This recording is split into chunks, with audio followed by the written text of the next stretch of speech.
Good evening, good Friday evening to you viewers. How is everyone? It's good to see you. It's good to be seen by you. I hope you're having an absolutely wonderful Friday. I know a lot of people out there are, they're saying, "Oh, it's Gygax Day.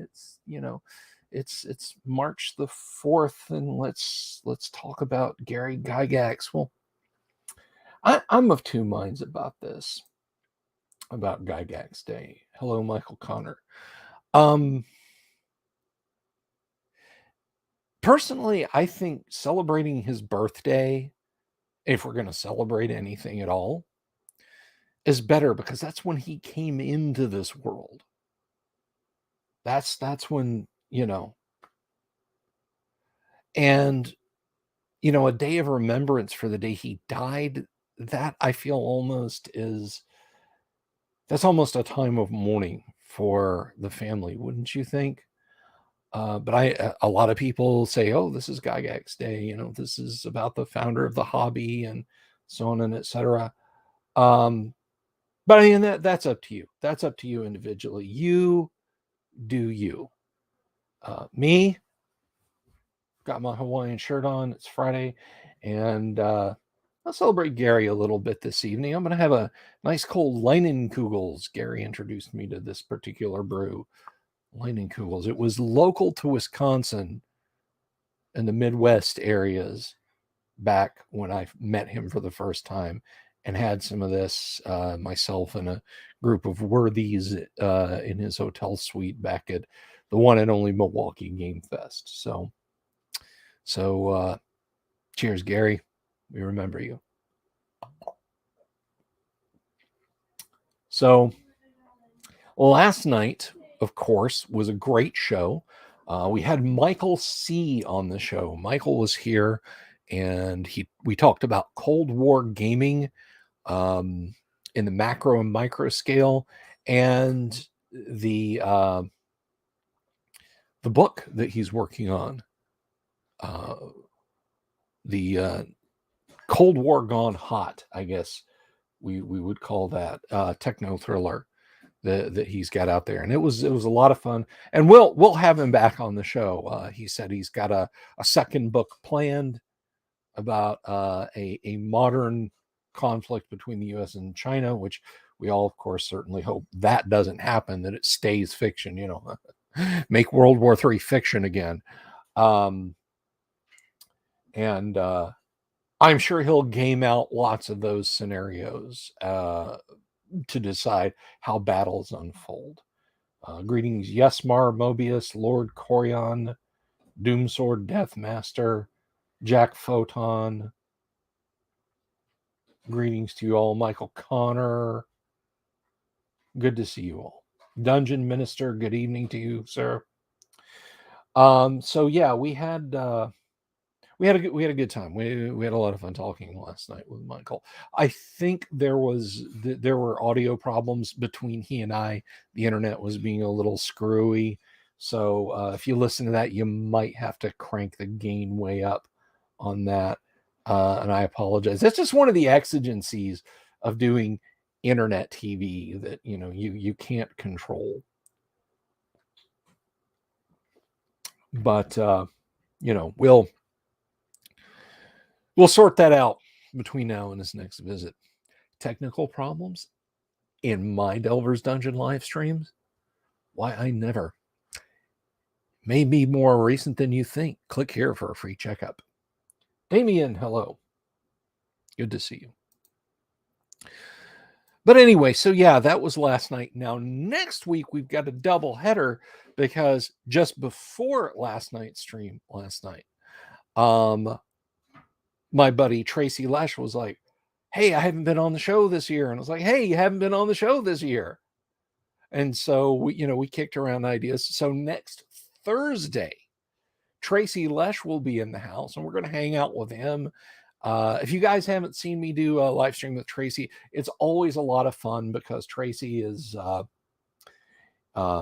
he's a great artist, a raconteur. He and if you don't know who he is, and you don't have a copy of Art and Arcana, and you haven't watched this show before, what are you doing here? No, I'm just kidding with you. Tracy is a TSR veteran, an original TSR veteran at the tender age of, I believe, 16. He worked for TSR and produced such iconic artwork as the Roper, the Mind Flayer, if you're familiar with that critter. Yeah, the blood-sucking squid head, or the brain-sucking squid head that's terrorized Dungeons and Dragons in 1975. Yeah, that's Tracy's. And he did illustrations for the first edition of Boot Hill. That painting, although that's a copy, that is not the actual painting itself. That is a copy.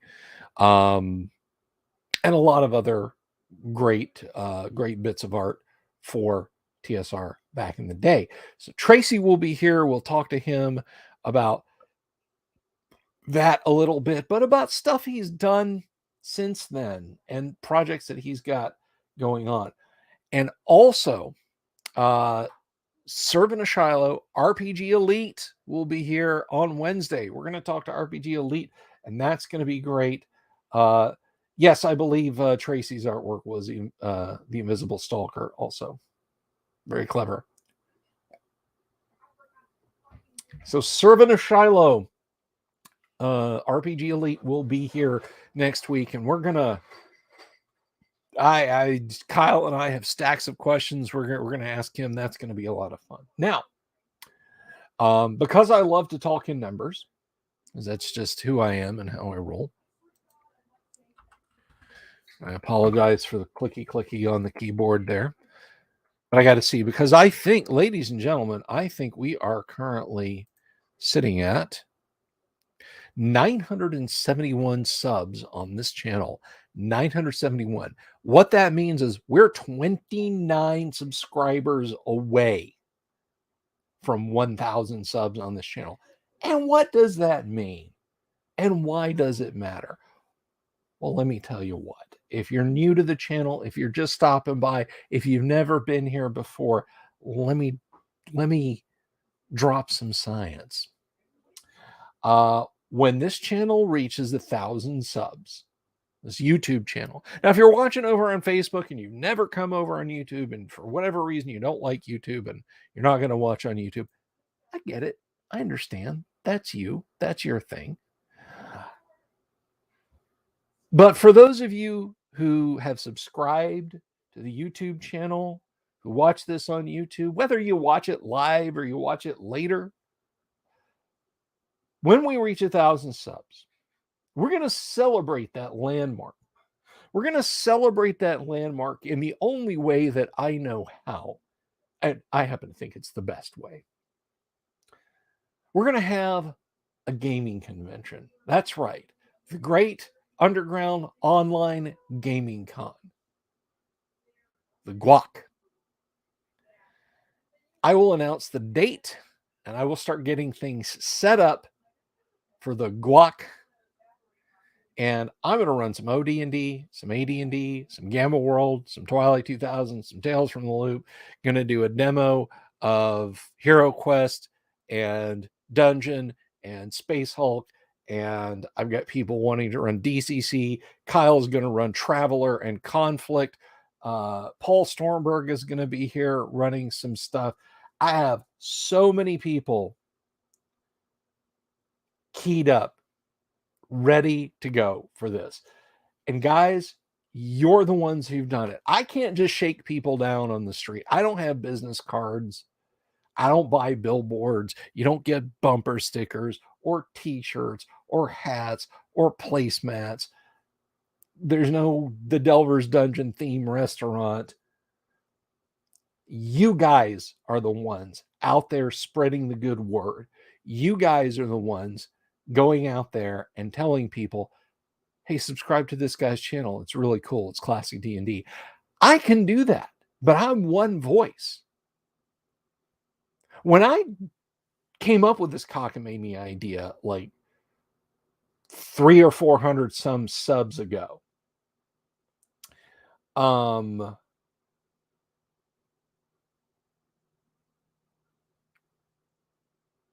Doomsword says, been meaning to ask, do we PM you?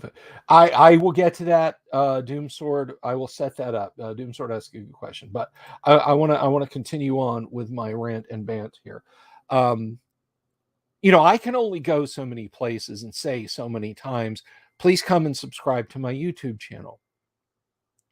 Not to the tune of me personally, individually attracting the nearly 500 people that have subbed to this channel since I threw that gauntlet down.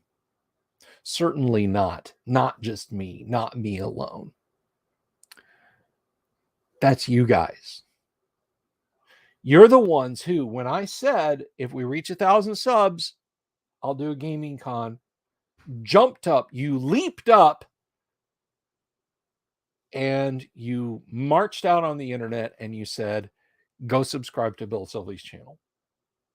Or maybe you're a person who, because I'm effectively invisible as far as the algorithm is concerned. You are hearing me talk. But I mean, there's a 1 in, I don't know, 300 million chance if you're on YouTube that it could randomly upchuck my channel for you to come by and watch. So maybe you did find me by random, but you are the guys who have gotten us to within 29 subscribers. 29 subscribers away from hitting that sweet 1,000 sub mark. Guys, at 1,000 subs, we're doing that con. We're doing that con. I will announce a day. I will announce a time. And then, oh yeah, it's going to be awesome. Now, Doomsword says, do we PM you if we have a game we want to run? What I am probably going to do. Now, I want to keep this as loose as possible, but I'm going to look into some kind of a game grid sign-up system because, if 20 people are going to be at the con and 20 people want to run a game at 4:00 on Saturday afternoon, you see where the problem lies. So I will try and figure out some kind of a game grid system. Maybe there's a turnkey website out there, like, your convention event scheduler.com or something like that, where I can go in and for the duration have a grid, have an actual game grid. That's what I want to do.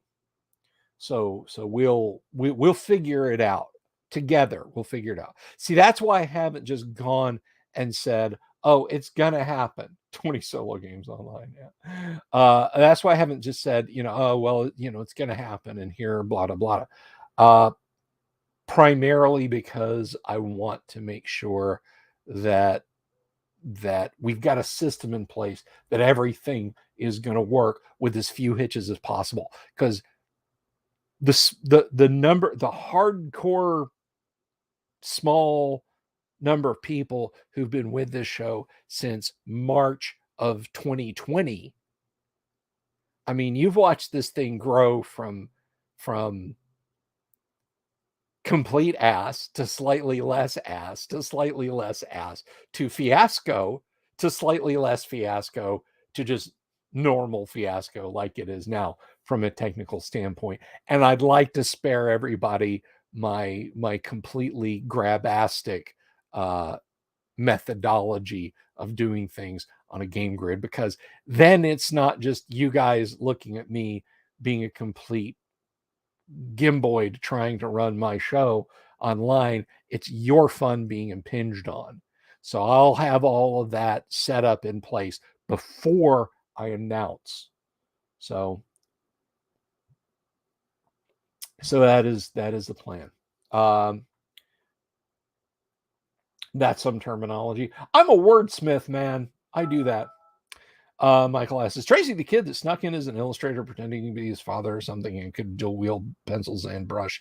I don't think so. Uh, Tracy's story is that he was sitting in history class one day, and history was one of his top subjects. So he could blow through the bookwork in the class like that, and then have 30 or 40 minutes, like teacher lecture, book work, get my sketchbook out and start sketching.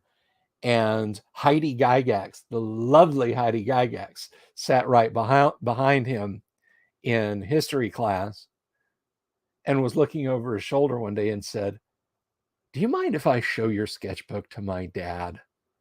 And, came back and said, "My dad would like to meet you and talk to you about a job opportunity." He goes over to Gary's house and he says, Gary, however he phrased it, we'll let Tracy tell the story most of the way. Said, "I really like your work. Here, read this," and handed him a wood grain OD&D set to use to help him understand. So that's Tracy's story. That is Tracy's story. Dungeon Minister says, "I thought watching the chaos was the fun." Again, the entertainment level that you guys get out of me fumbling and stumbling around and so on and etc. That's what you guys get. But if we're trying, if Doomsword is trying to run a game and I completely screwed the pooch on something, that's not fun, right? Because you told the wife, hey, Saturday from 4 p.m. to 8 p.m., I'm going to be pretending to be an elf, in the den, um, or I'm going to be in the den pretending to be an elf. You can pretend to be an elf in the den, I guess, if that depends on your class. Um, and then things are just like going completely off the rails, and you guys are like Jetson at me. Um, then that's not fun. But me sitting here and like boop, that light dies.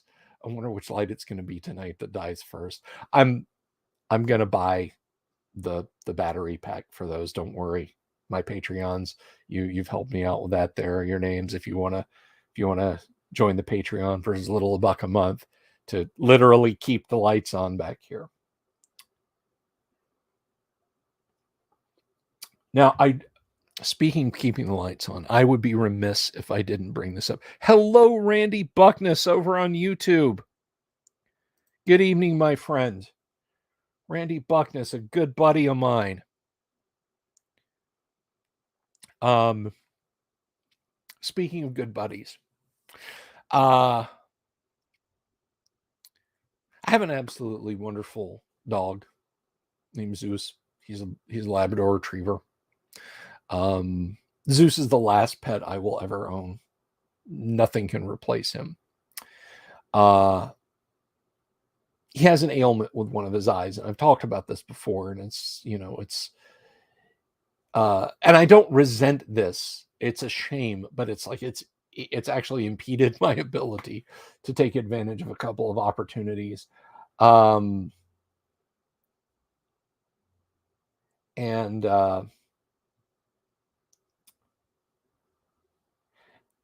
unlike people, when you can get on, you get an HMO or PPO or whatever it is, and things can get costly. I'm not, I'm not saying that healthcare is perfect. As long as you have insurance, everything's hunky dory. But with, when you start talking about our little four-legged friends, the pet insurance plans are few and far between. And I made mention of the fact that I was worried about Zeus, and that's it. That's what I did. I made mention of the fact that I was worried about Zeus, um,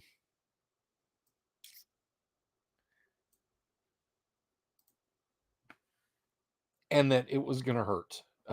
It was going to hurt in the sense of taking care of them. I am on a very shoestring budget. It is what it is. And there's a lot of super pragmatic people that would say, well, look, if you don't have the money, don't own a pet. To which I say, screw you. So, I was looking at a belt tightening type situation. A couple of folks, and I won't mention them by name unless they want to. A couple of folks just completely rocked my world today and stepped up. And I thank you from the bottom of my heart. I was choked up today when I saw that. To cover Zeus's initial exam to find out what the heck and heck's going on with his eye. Guys, this is the kind of community that's come up around here. People reaching out and helping each other, and it's just I can't. I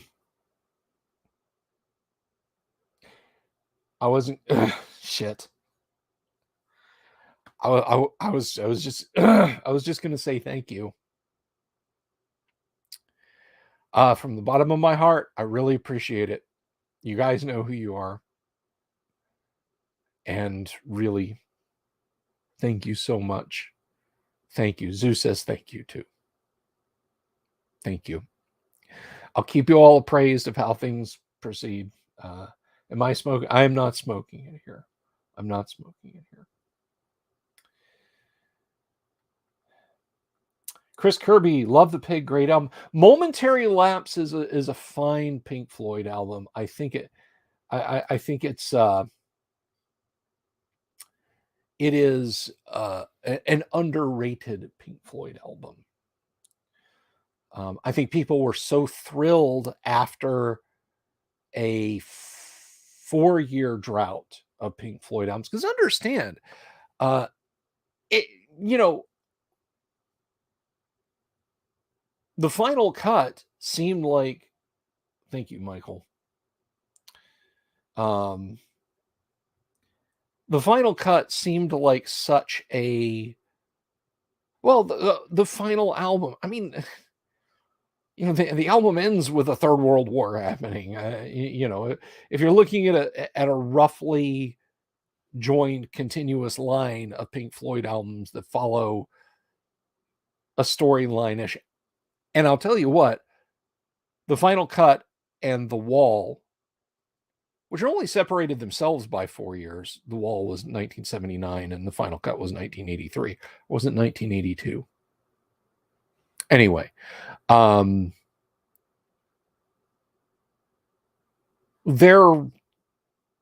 final cut is a lot of stuff that Roger wanted to put on The Wall, and there were band disagreements about, which led to Rick Wright not being a band member when the final cut was recorded. If you look at the liner notes for the final cut, he's not in.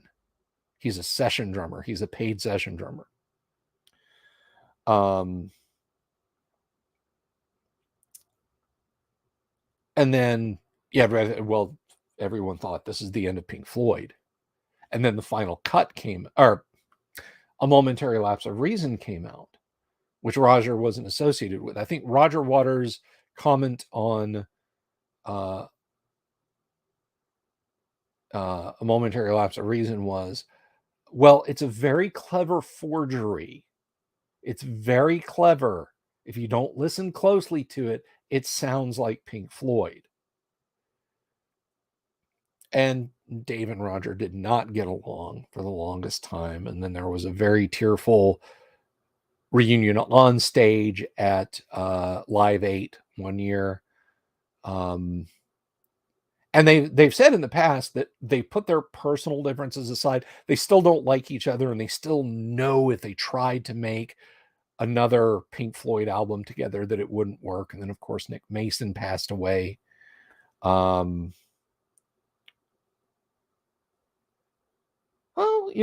Mobius, Darks, it's horses for courses. I mean, I get passionate with a friend of mine about the best Led Zeppelin song. Objectively, it is Stairway to Heaven. Yes, it was overplayed in the 1980s and even into the 1990s. But musically, structurally, it is the best Led Zeppelin song. He insists it's Kashmir. He's wrong. Kashmir is dull and plodding. Stairway to Heaven showcases every aspect of what makes Led Zeppelin good. But anyway, so if you don't like if you don't like Dark Side, I get it. But yeah,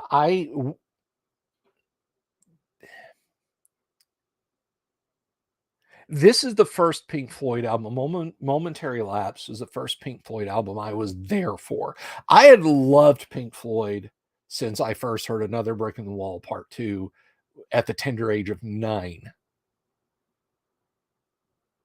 And I started collecting Pink Floyd vinyl in 80 or 81, a couple of years later, and I had my own money to spend. And I still have most of my actual records, Pink Floyd records, that I bought.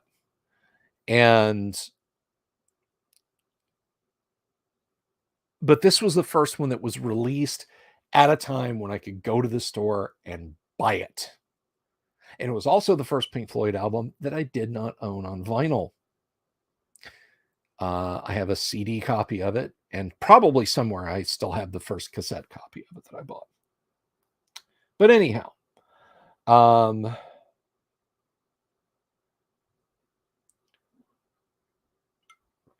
now, Damien, you're wrong, but Achilles' Last Stand is a better song than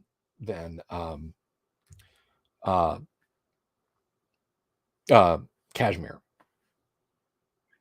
I mean, Achilles' Last Stand, just that galloping guitar and everything. I mean, it's a damn fine song, you know? But anyhow,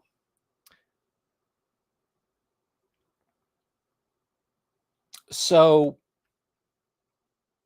speaking of people who've contributed stuff to the show, I wanted to do a mail call Monday, but I didn't really have time to put something together, and we've got nothing but we got time now. We've got close to a half an hour to talk about this before we start the Gamma World live stream tonight. And yes, Gamma World players, I will send you guys the linky poo here in just a few minutes. But we got something really cool in the mail. Jack Photon reached out to me and he said, "Hey, I've got this RPG stuff that I've put together, and do you want some alpha copies of it?" And I was like, "Heck yeah!" So Jack, of course, caught the shows where I've talked about Star Trek: The Role Playing Game, and we had Michael Falconer on, or I'm sorry, Michael Sokolov, which is Russian for Falconer, but anyway, Michael Sokolov on, and we talked about Star Trek: The Role Playing Game.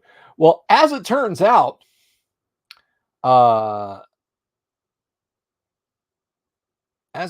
Jack is quite the Star Trek fan, and has created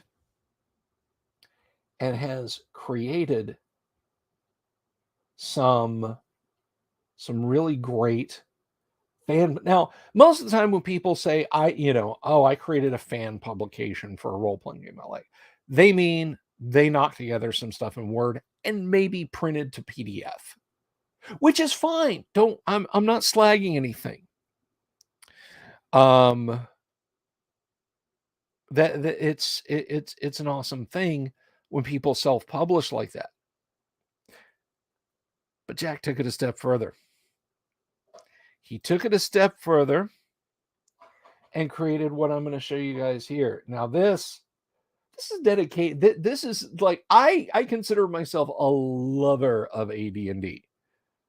Like, it is my jam. It is my go-to. I love it.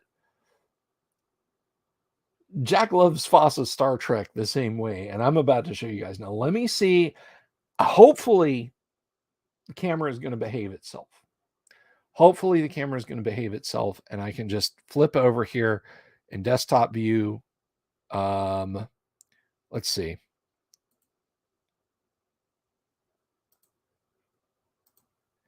Gonna try and add this.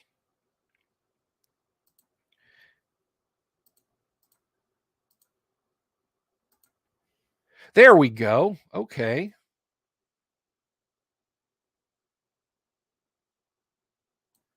All right. So I'm going to move that over a little bit, and I'm going to show you guys what Jack sent us, the game that Jack built. Jack has sent us this mighty stack of fan-made Star Trek, classic Star Trek, the role-playing game books. So first of all, we have Jack Photon's 3rd edition framework house rules. Now look at the production quality on this, guys. This is like something you should be able to buy. This is like something you should... You know, I think of myself as a pretty okay person when it comes to self-publishing. Look at this. Like, you expect to flip this over and look at the back. There's a barcode on the back, and it belongs to Paramount. No, the guy did this in his spare time. And the dude did a product flyer. I don't know if that, Jack, you'll have to tell us if that link is right there, the jackphoton.space.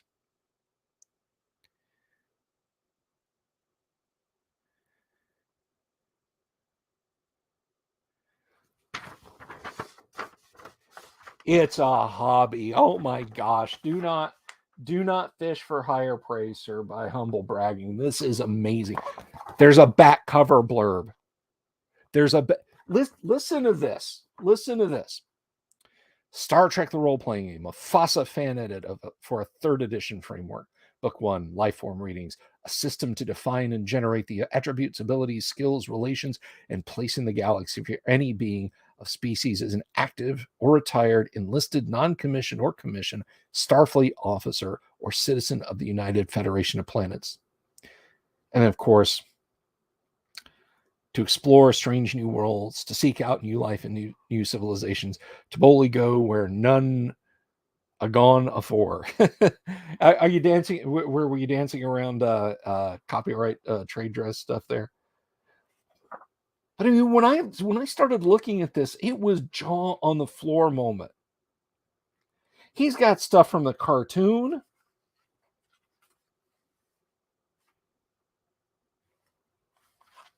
In there, it's not just the TV show.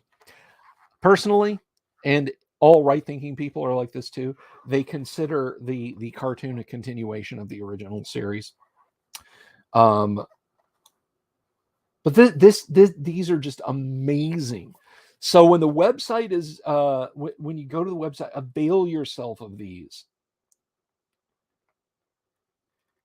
I mean, this is amazing, amazing stuff. There's a note there.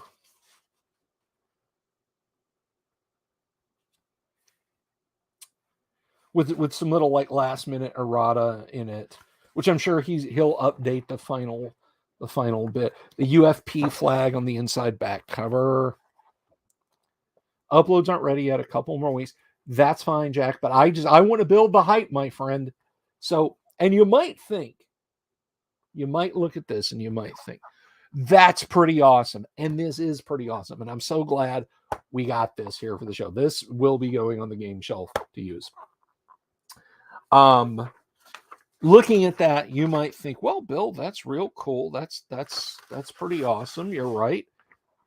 What a head trip.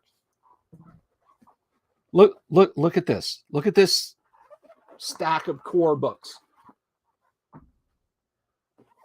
Also, another reason I didn't do it Monday was because, oh my gosh, he packed these things up tightly. I'd still be sitting here like trying to get into the box without shredding it. Book 1 is 90. The man made a 96-page fan work, and that's not touching this. I cannot sing his praises enough. Book 3 is 200.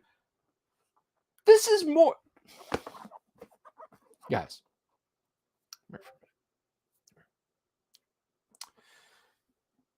Jack did this in his spare time because he loves the hobby. There's people who've taken $40 and $50 and $60,000 of Kickstarter money and spent a decade screeching into the void on Twitter about things that they cannot affect a single bit of change on, and working in the combat trenches for cancel culture, and they have not created a fucking jot of ink for what they took people's money for. Jack Photon, no money, just a love of Star Trek. And he's created thousands of words, hundreds and hundreds of pages. This is how you fan publish. This is the way you do it properly. So let's look at this. This is book 1, Lifeform Readings, Adventures in the Original Star Trek. Okay.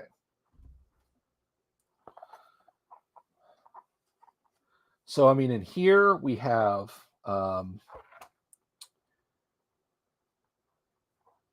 this looks like more of a kind of a hardback form of the first book we saw. There will be spine labels. Yes, there are. The spines are, they are what they are. But nobody can look at this and say that isn't good. I dare you. I dare you to say that you would not buy this at a game shop if you loved Star Trek. You would. Make your own and sell on Indiegogo. So a piece of the action. So I have a hardback and a softback of the first book. So a piece of the action is where we should really jump in. Adventures in the Original Series. Mostly shipboard living and planetary adventuring. I'm sure we'll get more of it. But this is so nice. I'm a guy, I will mark up role-playing game books as I go through them.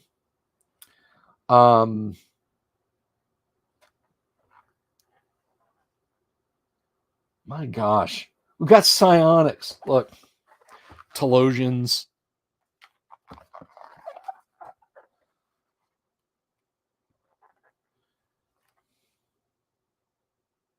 Psionics, not just for Vulcans anymore. Got medical stuff, medical aid and drugs. Oh, yeah.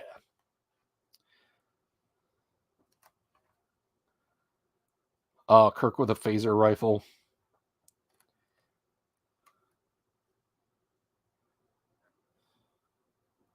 This is so freaking cool.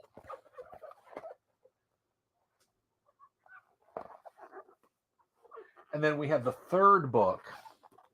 This monster right here.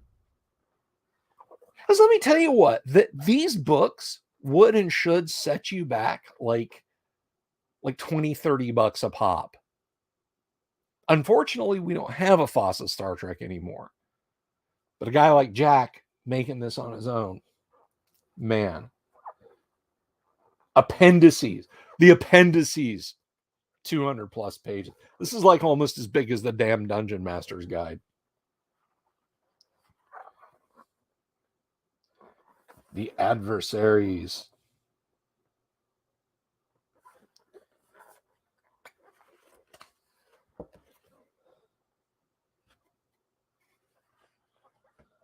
Familiar care. Oh, check out the nice still of Mark Leonard there. And of course, the man himself, Captain James T. I'm sorry, I can't hear you over the sound of how awesome I am, Kirk. You know, if I didn't have Gamma World to run, I could be like this all night. Just you guys staring at the top of my forehead, going through this.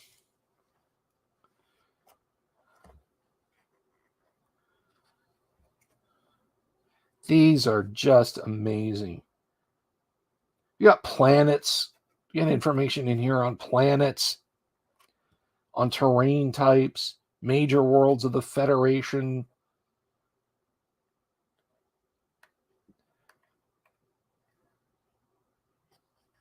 And I'm geeking out so hard over this. There's an introductory adventure, Ghosts of Conscience, which sounds like a Star Trek name. Maybe I can aim the. Let's see. I'm not sure how clear that's going to be.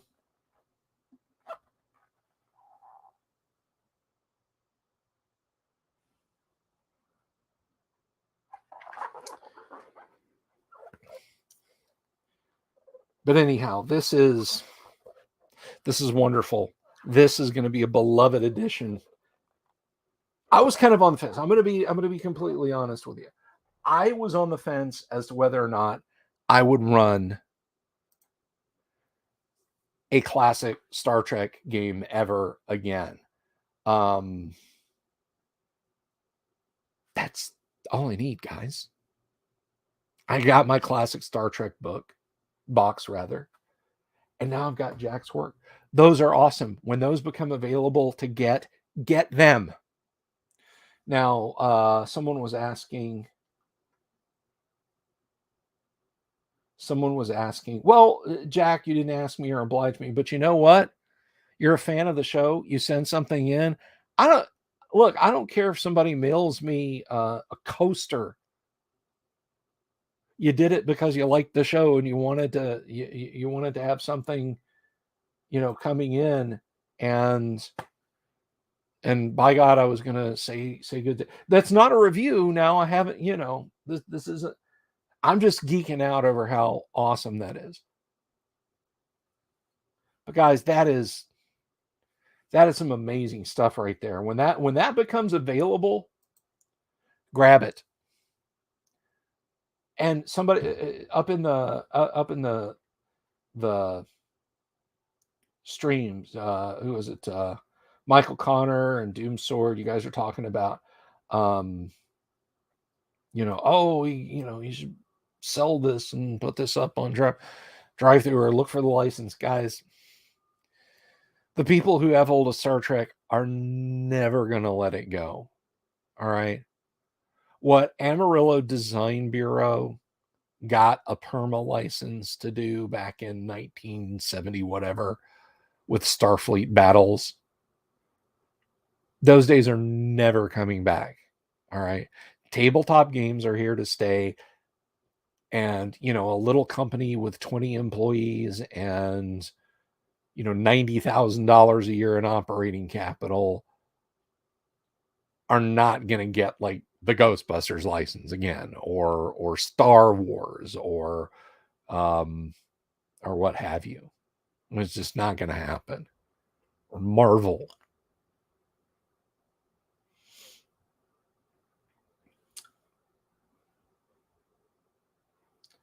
So, with Jack's tweaks and the way that's compiled, isn't that wonderful? Don't you want copies of that for yourself? Of course you do. So again, that URL is not on that page. It's in this insert. That URL is jackphoton.space. Go to jackphoton.space. Nobody loves the little guy. Well,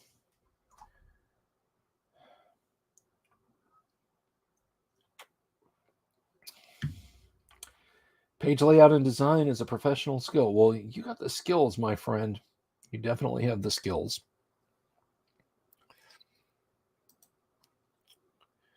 So thank you for that contribution to the show.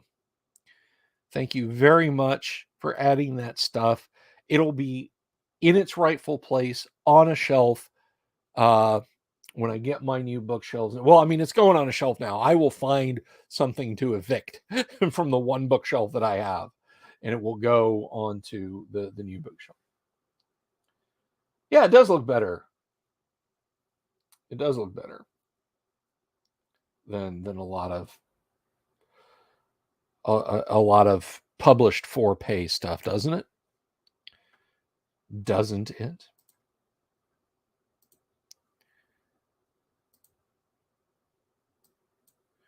Uh-oh. Okay.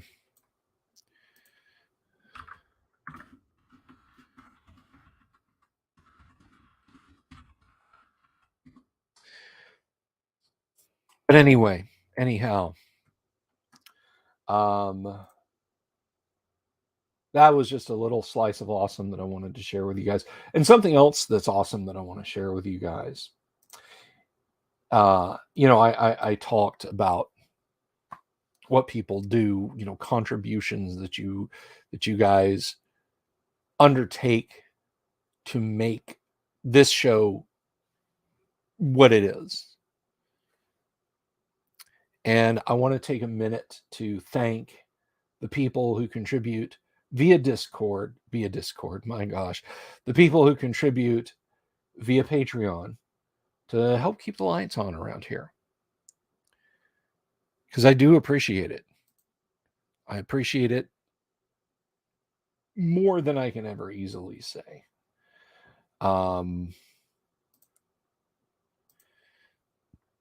And I want to take a moment here to thank all of the people who make this show possible. Digital Discord, Joshua Garlock, Lord Corion, Ricky Maru, Mobius, Kevin Reynolds, Joseph Lucas, Doomsword Deathmaster, Mark Simpson, Damien X247, James F. Keck, William Smith, the Dungeon Minister, and Manny Wall. Gentlemen, I salute you. I thank you all for your participation, for your assistance in keeping the show sailing on to brighter seas. So I'm going to take a hot minute here.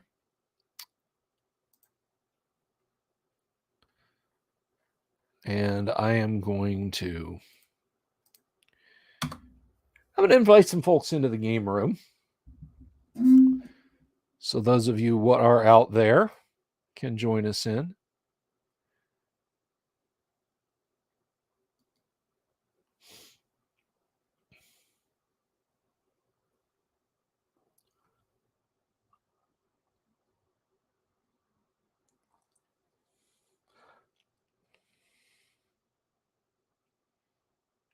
Thanks to Crispy sharing Mimi stuff there.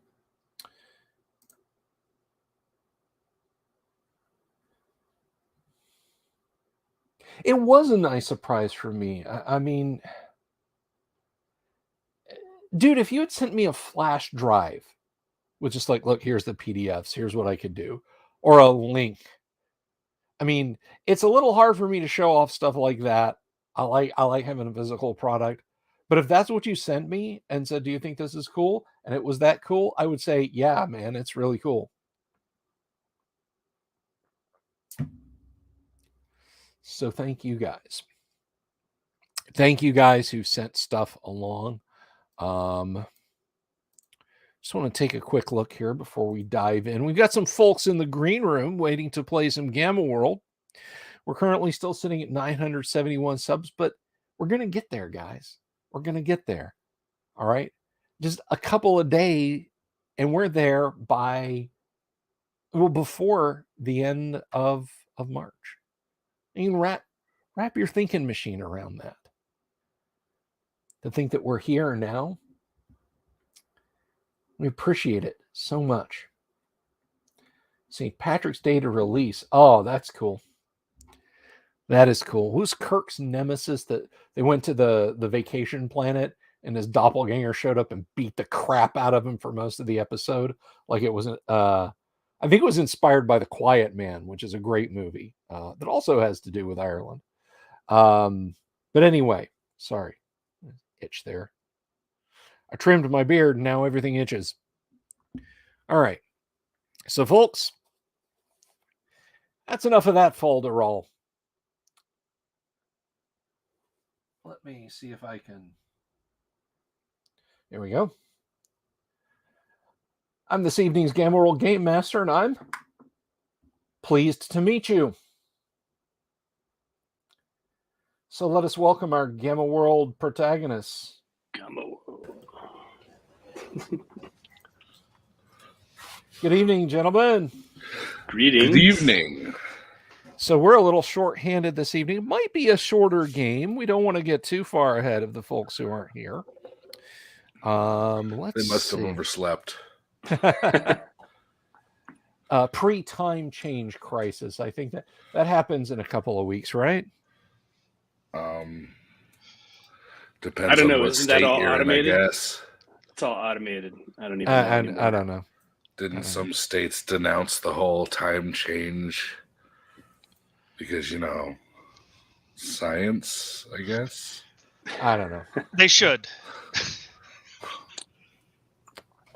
No, they shouldn't, because if we let them do that, the next thing you know, they'll start saying, well, why don't we switch to metric time? It makes more sense.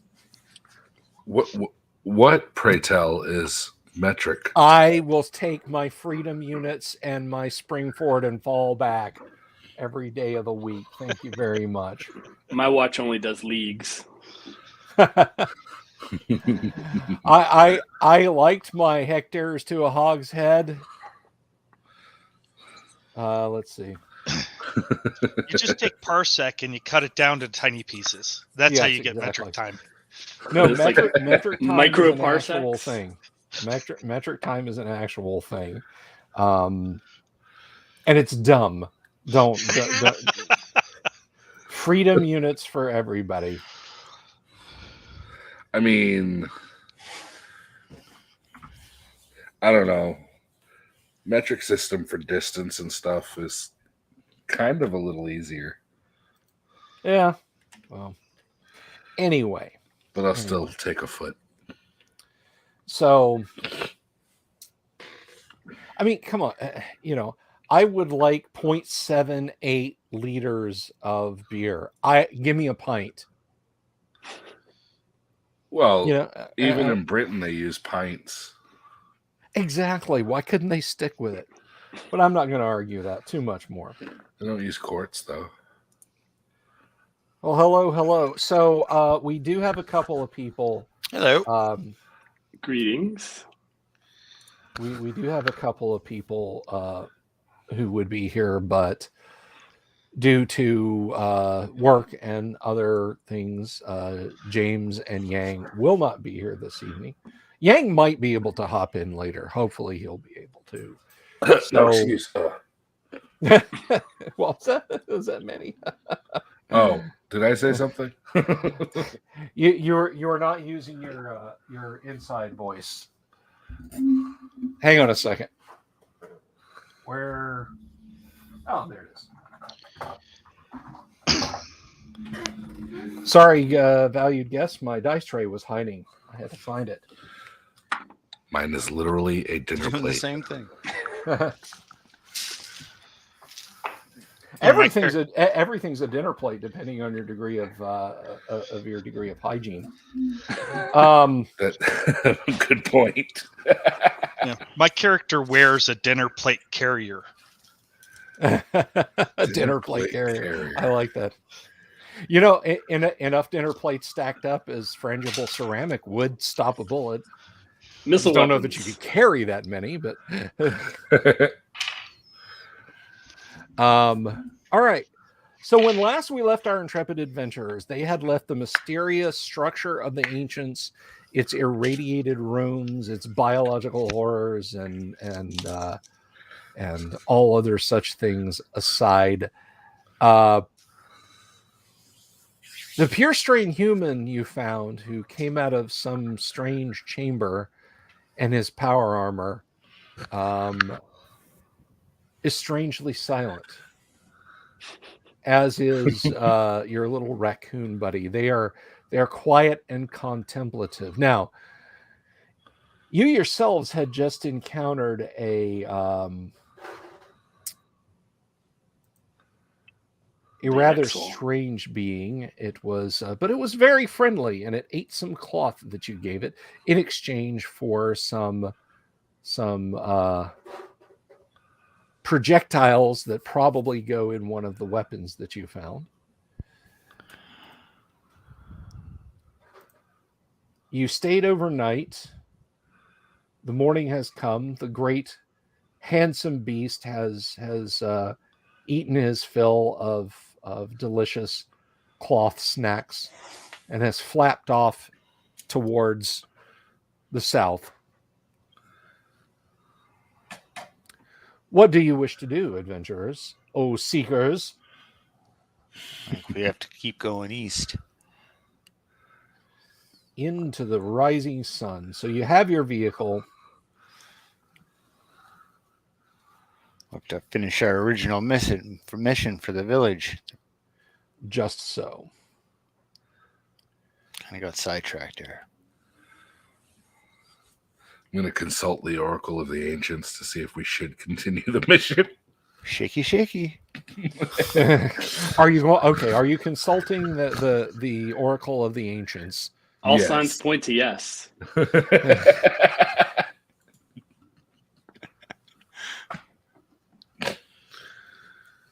All right. So, what question are you asking? Shall we continue on with the mission? You shake it. The object floats up into view and says, "It is certain." Looks like a good sign from the ancients. There you go. Can't So let who's our driving people- again? Mo, are you driving? Not me, I don't fit. I believe Yeah, the Mo raccoon is- was driving. Mo is like what, Oh. 3 meters tall. Oh, right. This didn't go well last time. No, I'm Pierce Train Human. Christian human. Oh, that's right. We have to. I forget. we have to Oscar's do- the giant. Yeah. Mhm. I don't fit in the vehicle. I'm trailing behind. I'm going to sit in the passenger seat with the window down, and I have Smith & Wesson ready to shoot anything I see. It looks scary. just anything you see. It looks scary. Okay. Let's qualify that. There's the clarification there. You know, it's important. Scary flower. Hey, it's Can- Gamma World. That's a thing. Yeah, I know. Can Oscar sit on the trunk, or is this a hatchback? Oscar can sit on the trunk. Okay. Oh boy. All right, I will attempt to sit on the trunk and stay while they drive. All right. Just bail when there's any challenge, which that'll probably happen a lot. Probably. My goodness, it's almost like you guys are pre-accusing me of throwing dangerous stuff at you that could cause you all to Tis not you, tis the world. I mean, it is Gamma World. It's not average workaday world. I don't know. Showering us with cool weapons telegraphs what's yet to come.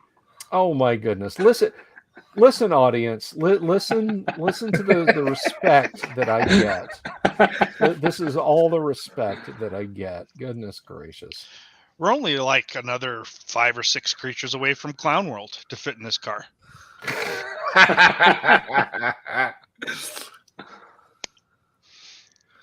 One might then argue that you've regressed because we're in Clown World right now, but Agreed. perhaps that should be all of that particular discourse that we engage in tonight. All right. Let's see. Who has the radiation eyes that can see the green pools that we're about to drive through? Oh, yeah. Let's try to avoid some of those. My radiation eyes don't see radiation, they give radiation. Oh, I can see radiation with my eyes. I have there you vision. go. I knew somebody did. I just can't Yeah. remember who. Yeah, I'll look ahead and make sure that we're aiming the right way, if there is a right way. As opposed to the left way. Right. All right. Way. So the first day you're traveling on the road and it's fairly uneventful. As you have figured out the workings of the car that you're in, the beastless chariot of the ancients, you've determined how to make strange but pleasant music come from somewhere within the mechanical device. A sort of a somewhere between alto and soprano person with some very twangy, buzzy music is singing about being on the road again. Perfect. Canned Heat, not Willie Nelson.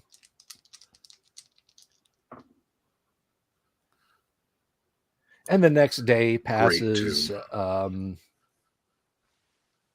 You do see a couple of spots on the road where you are compelled to pull off of it. I'm sorry, who was it that has the ultravision that can see radiation? It's Bronco. Okay. Yeah. You're like, oh, look, there's a perfectly round, like 200-meter wide lake there in the middle of the road. Oh, yes, it's emitting gamma radiation. It's a bomb crater. So you just, drive right around that, giving it a wide berth before your friendly dungeon master or game master gets to roll on the radiation table. Darn tootin'.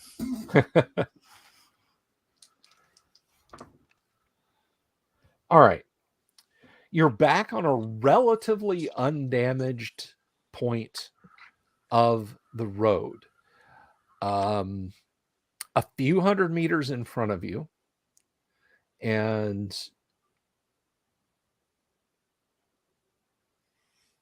I'm assuming you're traveling at what would be a safe speed.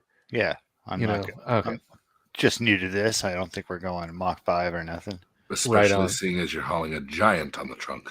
Yeah, That too. Car's kind of leaning back like that as it's going. Let's get the Carolina squat.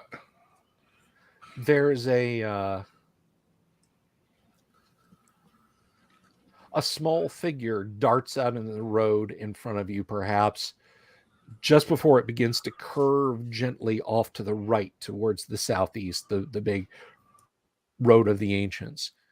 Out of the brush on the right, you see a small figure burdened down by a satchel of some kind, bolt out of the brush, heading right across the road, catches their foot and stumbles and falls. And you're about...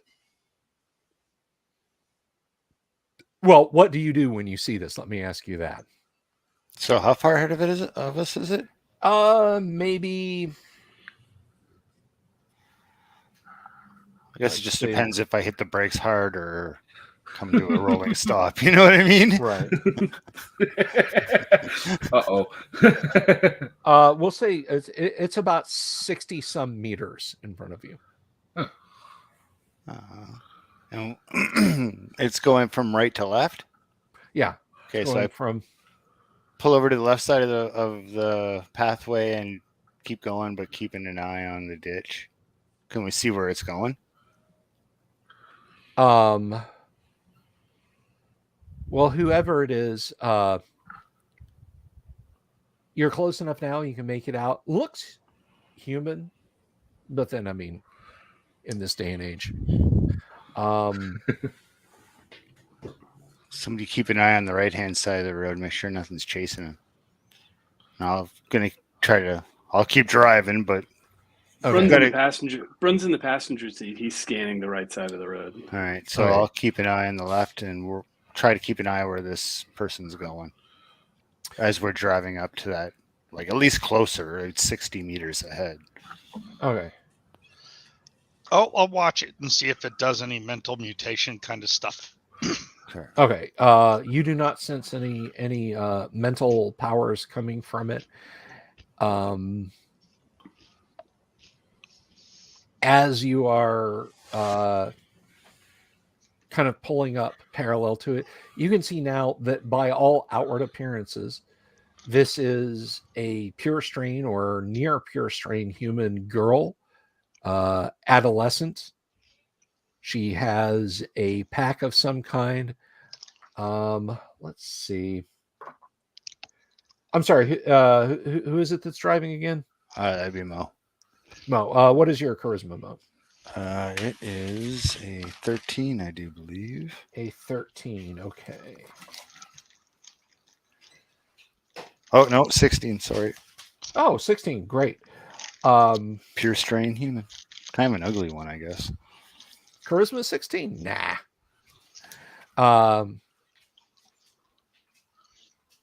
She sort of stops when she gets towards the left shoulder of the road and is just sort of watching you guys go by. And when you get a couple of vehicle lengths past her, I'm going to wave as we go by. okay, She is sprinting after you, waving her arms. I wave Maybe we back. should Wow. parlay. We're gonna regret this, but I guess I pull over. We're so getting robbed. Is she attractive? That's bait. She's an adolescent, Manny. Oh, I must have missed that. The dog was bugging me. I'm sorry. That's okay. That's perfectly fine. I just valued viewers. Manny missed that. She wanted a treat, to be fair. So, well, you don't know that. You haven't met her. Oh, the dog. No, the dog. Good Lord. Did you start waving her arms after we passed? Yes. That's what Okay. I got. Yeah. All right. So, excuse me. So, you're stopping. She is out of breath. She is dirty. She runs up to Mo's side of the car and is panting and wheezing. And she's saying, please, can I ride with you? Please, where are you going? Please. Consult the Oracle. We have no idea where we're going. I can't remember the name of the town we're supposed to be going to. Does We're anybody going to remember? Atlanta, aren't we? No, Don't we're supposed to go to Goodwater, right? Goodwater. Oh, very nice. Yes, that sounds right. I knew we had to go east, but I thought that was towards Atlanta for some reason. All right. Are you consulting the Oracle? Yes. Ask One moment again, late. Ask ma'am. again later. Oh, jeez. Oh, I don't know. The ancients are confused, guys. Where's the You could rest be of your trouble. group? she said. You can't be alone out here. She says, I left. There's a village. And as she's saying this, as she's going on like this, you hear the grinding sound of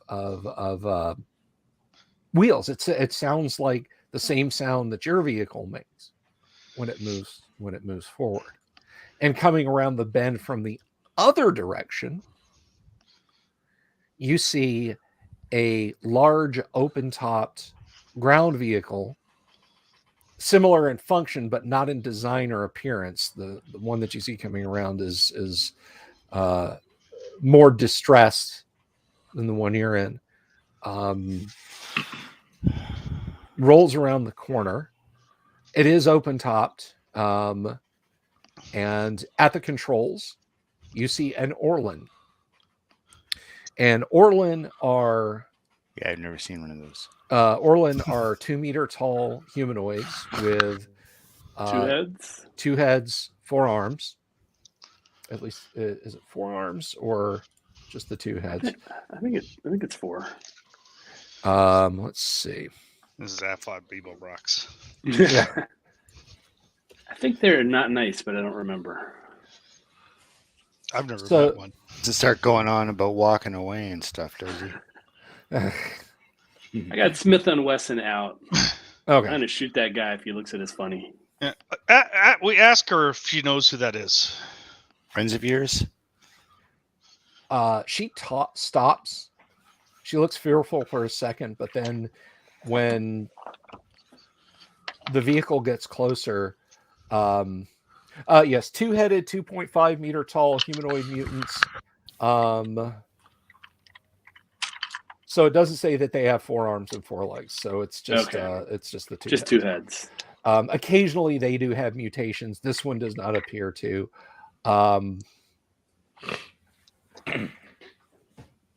But she smiles, and the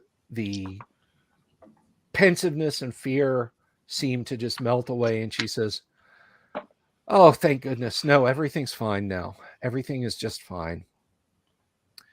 And the other ground car, it's, as I said, on the other side of the road. There's the barrier between the 2 sides, and it pulls up. And the Orlan climbs out and greets you. Greetings, travelers, I should say. I saw your giant companion sitting there, and I thought it was but one, but now I see there are many of you. We greet you. Hail. Greetings. Hail. Where are you coming from? I am Zethan. I am from the village of New Hope. What's happening in New Hope these days? Oh, many good things. New Hope prospers. And I see little Elaine has met you. Hi, Elaine. He says, oh, hi, Mr. Z, and runs over and stands next to him. And we were out doing a search for artifacts and items of the ancients, and little Z here got separated. So thank goodness you found her, and not something horrible and unspeakable as are often in this land. I must say, that is an impressive vehicle of the ancients. It's certainly better looking than this one, wouldn't you say? Well, it gets the job done. And we're glad to help, but we were wondering if maybe you knew the way to Goodberry? Good one. Good Hope. Good water? Good water. Good water. Goodberry. That's the neighboring town to Goodwater. Oh,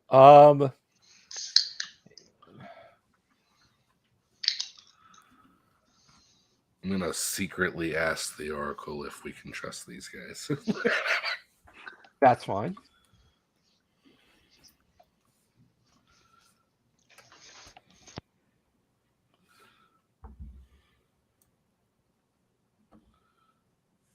Okay. Go ahead and give me or do you want to give it a shake? Yeah. All right. What are you asking? I'm gonna whisper to it. Can we trust these guys? Can we trust these guys? Okay. Guy's got superior hearing. Concentrate and ask again. I'm gonna really think about it. Ask it again.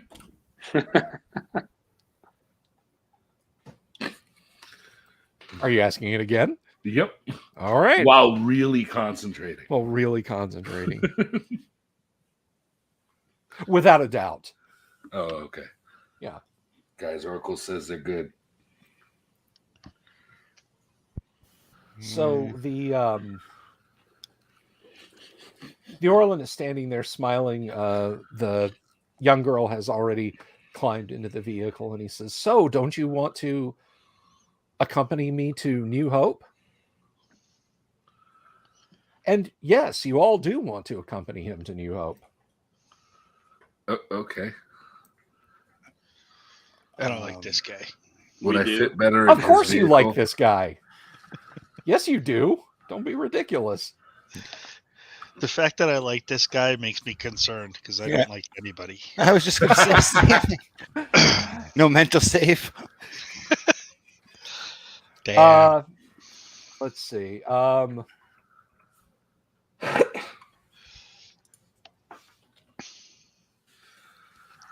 I didn't see him do anything No, before that no, happened. He didn't do this and gesture at you with his hand or anything. Okay. Sleep. It had no visible effect. Yeah, no. Okay. Damn. Well, I guess we're going to New Hope. Does he know the way to Goodwater? Yeah, I asked that earlier. What did he say? Yes. We've occasionally had trading with Goodwater. How far away is this New Hope from Goodwater? Well, according to the measuring devices in our power wagon here, it is approximately 60 kilometers in that direction. There'll be a period when we'll have to leave the road, but these ancient vehicles are very durable, and we've got a track that we've hand cleared out so travelers can find New Hope. See, I think it would be fun to go to New Hope, but we need to find out what's going on in Goodwater.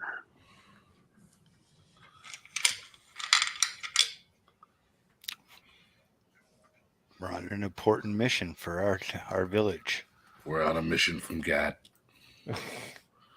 60 kilometers to New Hope. It's From bright Sheev. daylight. We're wearing power armor. Hit it. Sheev of the Tekanish. Steve. Steve. Steve.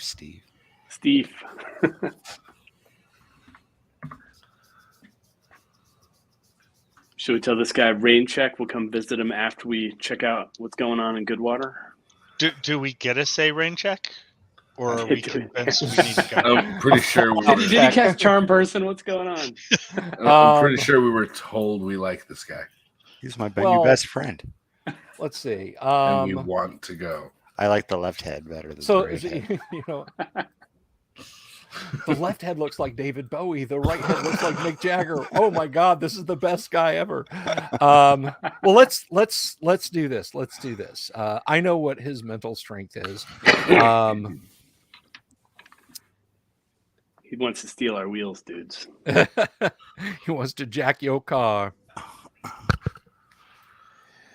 So let's see. Just around the table, what is Brun's mental strength? 11. 11. Give me a D20 roll. 9. 9. Okay. 11.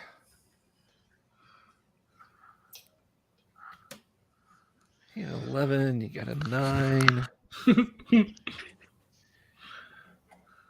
Yeah, you think you can trust this guy. You think he's on the up and up. How about Oscar? What is Oscar's 13.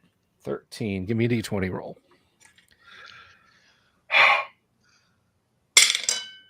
15. 15.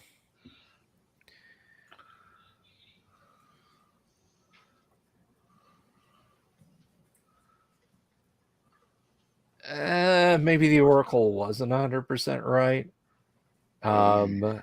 But it's less like this guy is sinister and mustache twirlingly evil, and more you feel like you gotta.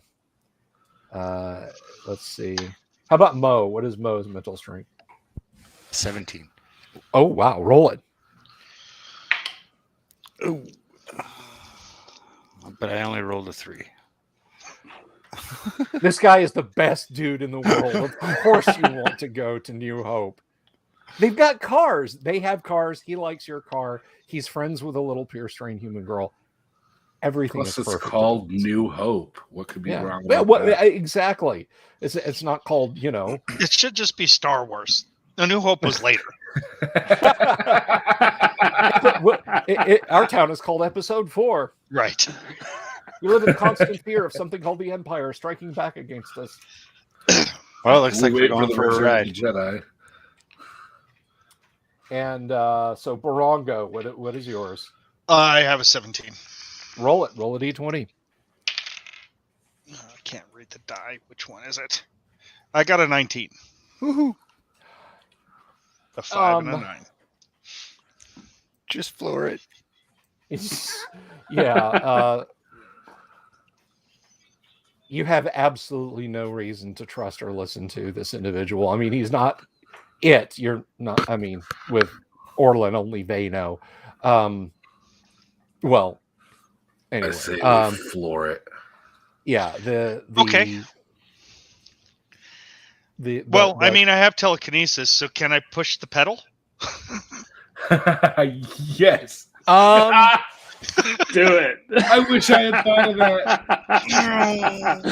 Do it. You know what? Roll a D20.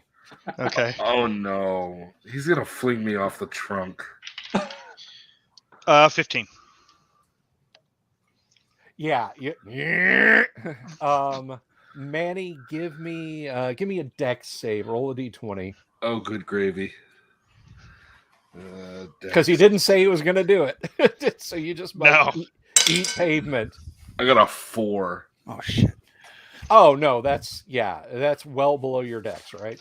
Yeah, I have a 15 dex. Yeah, you feel the car start to lurch forward, and you just grab on to, I don't know, the antennas, the fins, just something you find purchase. I am going to laugh maniacally while doing I'm it. gonna wave bye because I really like him, but later. Bye, friend. And the little girl's waving bye to you too. Yeah, we need planning time. she's not. She doesn't like this guy. All right. So you blast down the highway. Maybe Are they coming after us? I look No. behind us. no. I mean, perhaps. Oh, and by the way, you're just completely freaking out because you don't know if the car has suddenly malfunctioned because the car is just now going and you're like, ah! And you floored it, so you guys are moving along at about 200 kilometers an hour. I Give just met me- Ziggy. He plays guitar. What? I'm gonna. Damn good with once weird we get and Google and the spiders from Mars. once we get far enough away that's not easy for the catch, I'm gonna lay off of the pedal so much, and I'm gonna start asking people what do they think about that guy. I really liked him, but I have no idea why.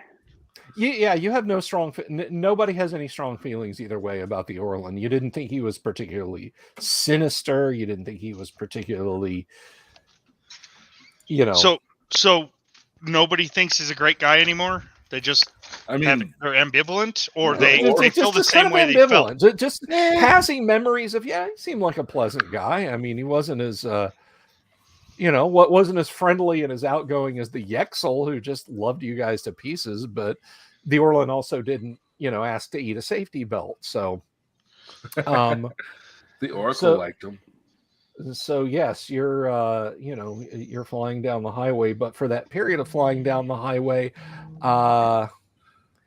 give me a D10 roll. Who? I'm sorry. That is who's driving? Mo. Mo, 3. Mo. No. I got a 3. Hey, Mo. You got a Hey. 3? Okay. All right. Let's see. Because all the variables have changed, and you're not sure what's going on. So there will be a brief period of oh my gosh, what is happening? Well, he's pushing the gas. While he is pushing the gas, yes. And I should point out that whatever powers this car, it's not, it hasn't been sitting there with a full tank of gas. Now, I love car restoration video channels as much as the next guy, but after about 30 years, it's like, yeah, we're not even attempting to run it on what might be in the tank. I mean, it's not nuclear. No, fusion micropile. It is not nuclear. It might be some kind of fusion, which I guess is nuclear. But shut up anyway. All right, so 3. You're able to bring in and keep it under control. So, phew.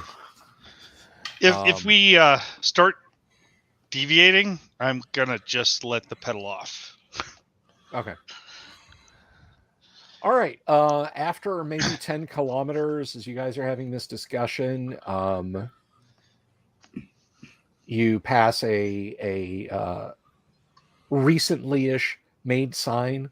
There's a break in the regular pattern of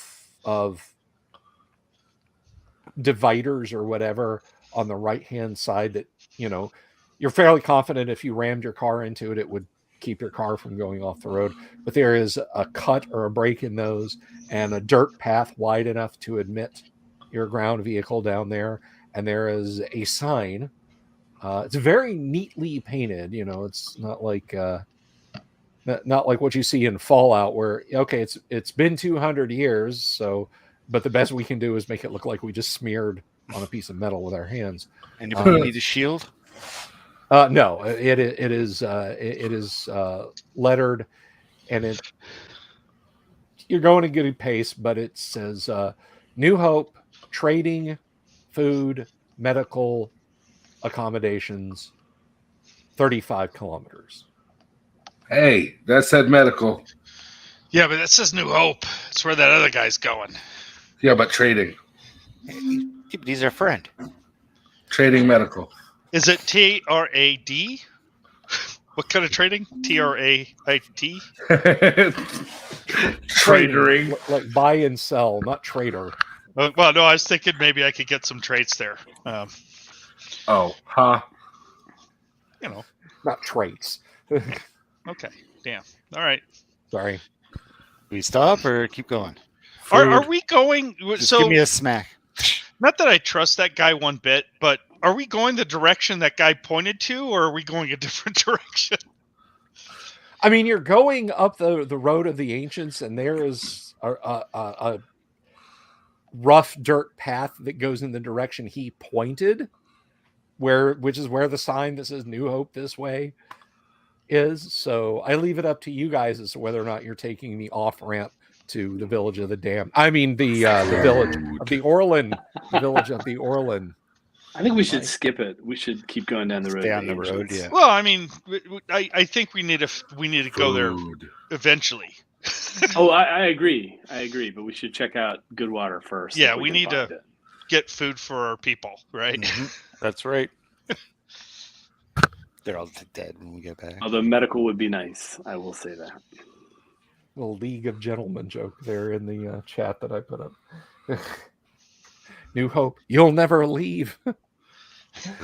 I have a feeling that's exactly what that is. All right. Out of character. So you drive on for most of the rest of the day. The vehicle is functioning essentially nominally. This is way better than walking. The rest of the day into the evening passes uneventfully, and that morning, How you doing back there, Oscar? Yeehaw! We getting hit points back from sleeping? you know what, the got vehicle is 5. the vehicle is very comfortable, and you all kind of discover, with some instruction from your driver who made the appropriate rolls, that there are buttons you can push next to your seats that will make these seats conform almost like someone is gently embracing you and leaning back with you. And it is just, it's the Super most nice. comfortable thing you've ever slept on, except for Super Oscar. nice. Well, isn't there another pure strain human in the car? Yeah, Yes, me- the I think me and Brun should be taking turns so that we both have the hang of how to drive this thing. yeah, that Okay. works. pulling off at the occasional rest stop, stretching your legs. Whose turn to drive is it? Brun will give it a try. All right. Well, passing on that information is pretty easy. I mean, it's Any buttons that make it drive itself? Cruise control, whatever that is. Is it a Yeah. Tesla? I pushed the button. We just drove off the road. I don't know what happened. I pushed cruise control. No, it is not a Tesla.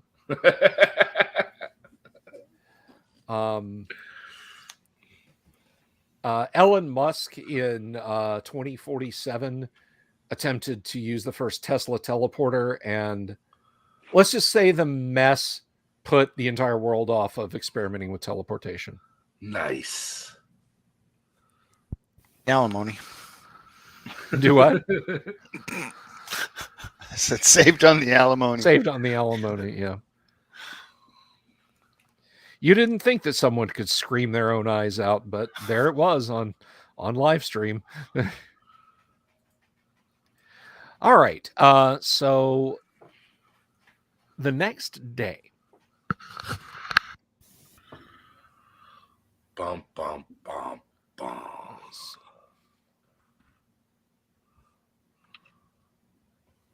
Getting close.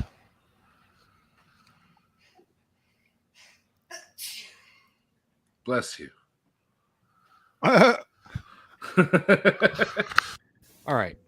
You pass stretching over the road.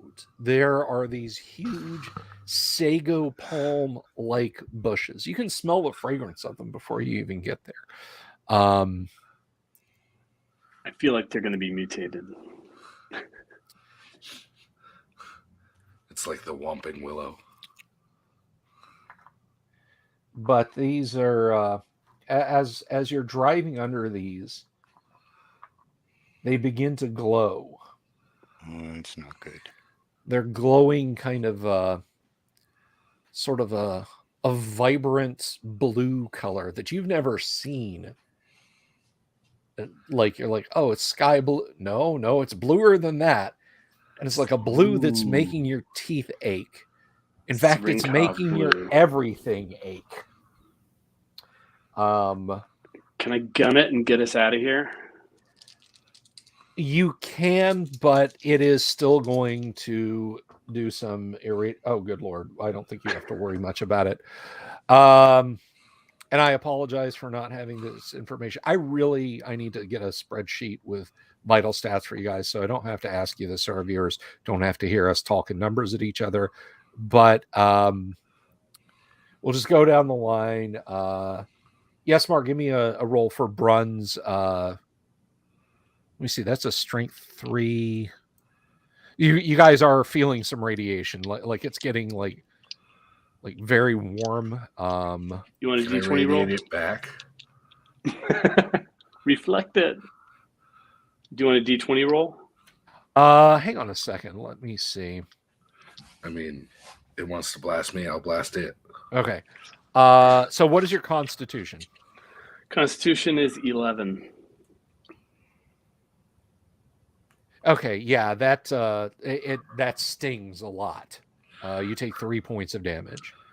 Hit points or radiation? Just 3 points of damage. Three hit Gotcha. points. Let's see. Who's next? What is Oscar's constitution? 13. 13. You take 1 point of radiation. I'm sorry, I said damage. It's a point of radiation. Oh, where does that go? It's a point of radiation. Just make a note. I'm kind of tallying it up. Don't worry. Let's see. Mo? 10.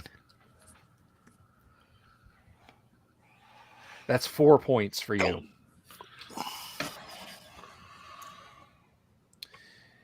And finally, let's see. Borongo. Constitution.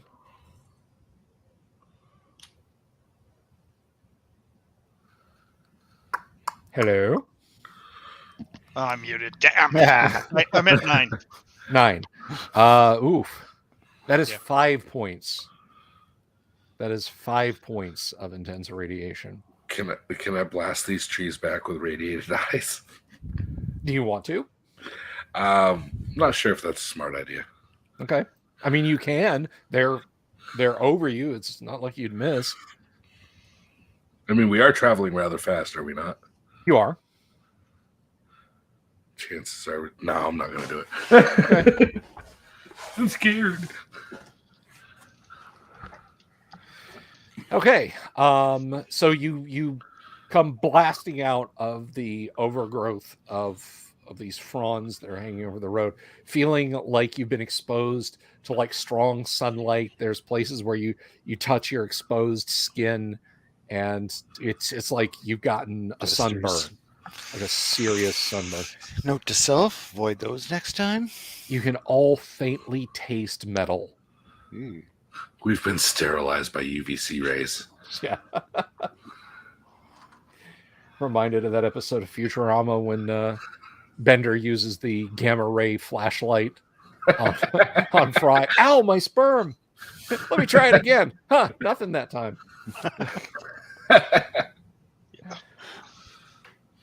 Okay. And so you've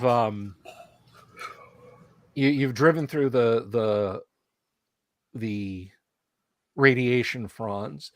In front of you, there is what seems to be a ridge line of some kind. You're not sure if the road goes around it or over it or how it diverts, but it must be massive because you're driving for a while and it's not getting any closer as you roll on. And you encountered the rad plants in the morning. I'm going to make a note to burn those down on the way back or something. You literally drive through the next day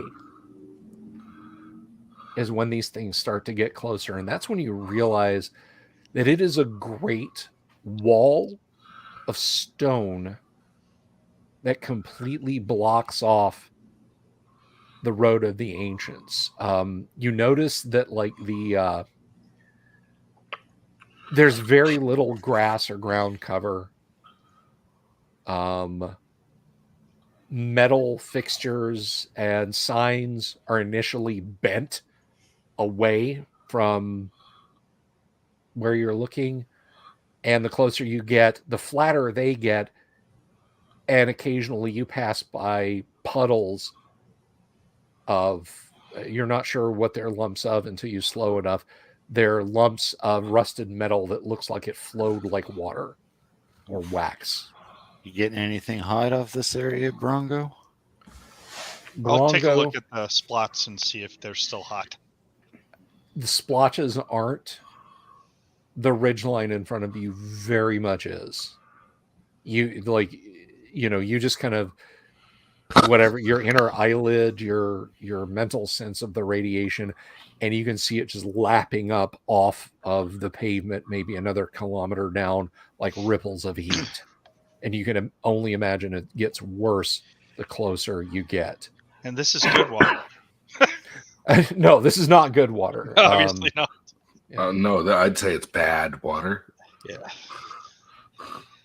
Okay. Yeah, there's a lot of radiation on the horizon, about a kilometer up. Yeah. Looking to the left and the right of this low ridge line in front of you, you can see that it faintly curves away to the east a few hundred meters out from where it crosses the road. So you think this might be a gargantuan blast crater from the ancient war. Oof. So are there any like trails or road going to the left or the right? There is going to the left. Anything that would fit this jalopy? Jalopy. This luxury car of the ancients that you found. It's been keeping you cool and comfortable for the last 3 days. K-car of the ancients.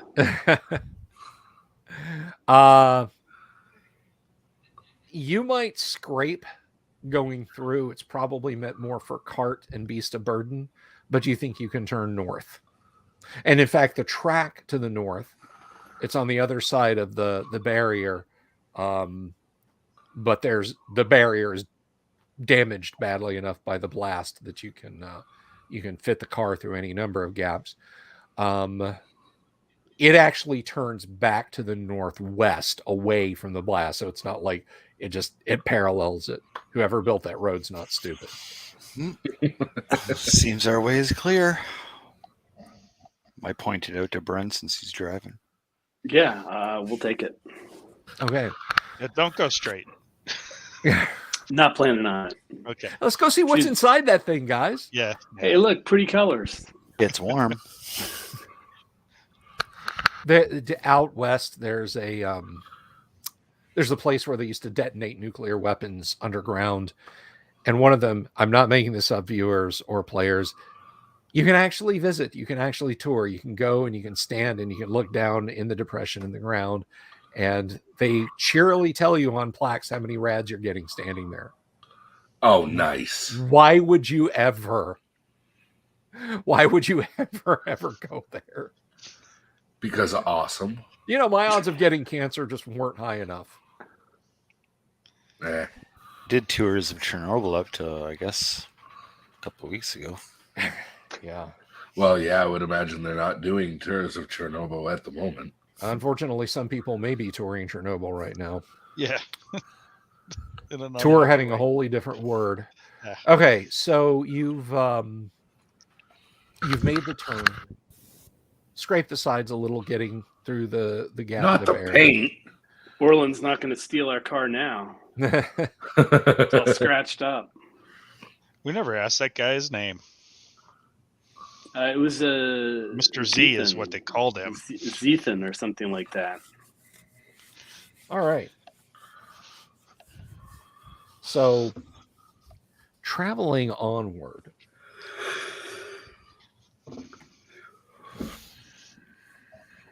traveling onward. Let's see. Any questions from you guys or from the viewers as we go on? Any questions at all? No? Okay. No. Is the All road right. bumpy? Oh, yes. Ow, my butt.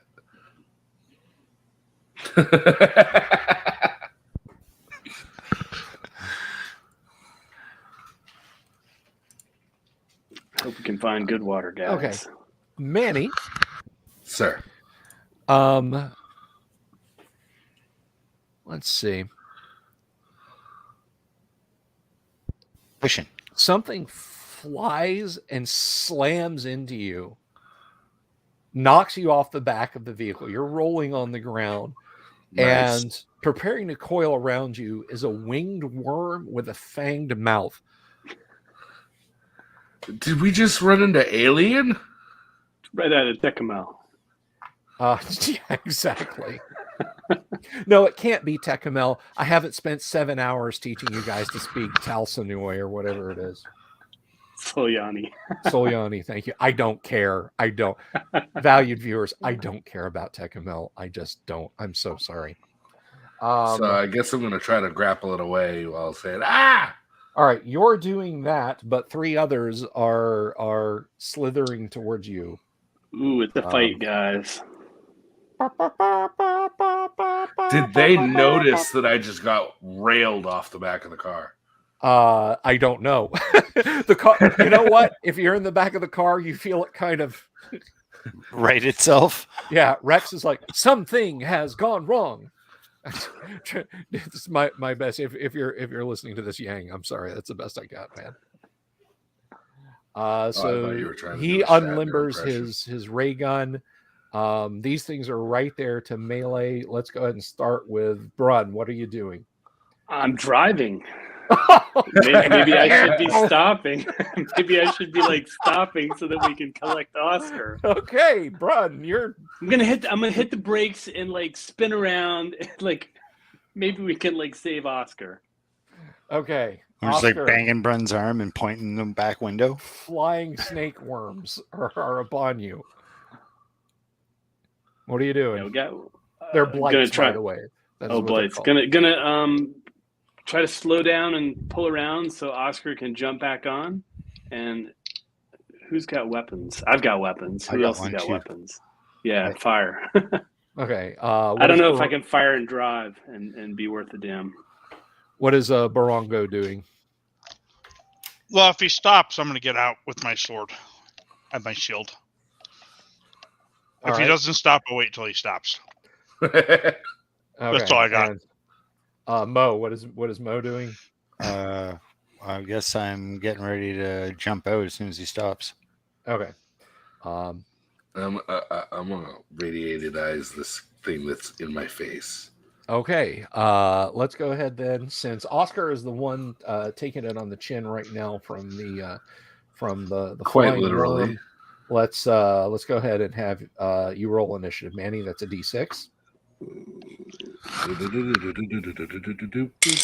2.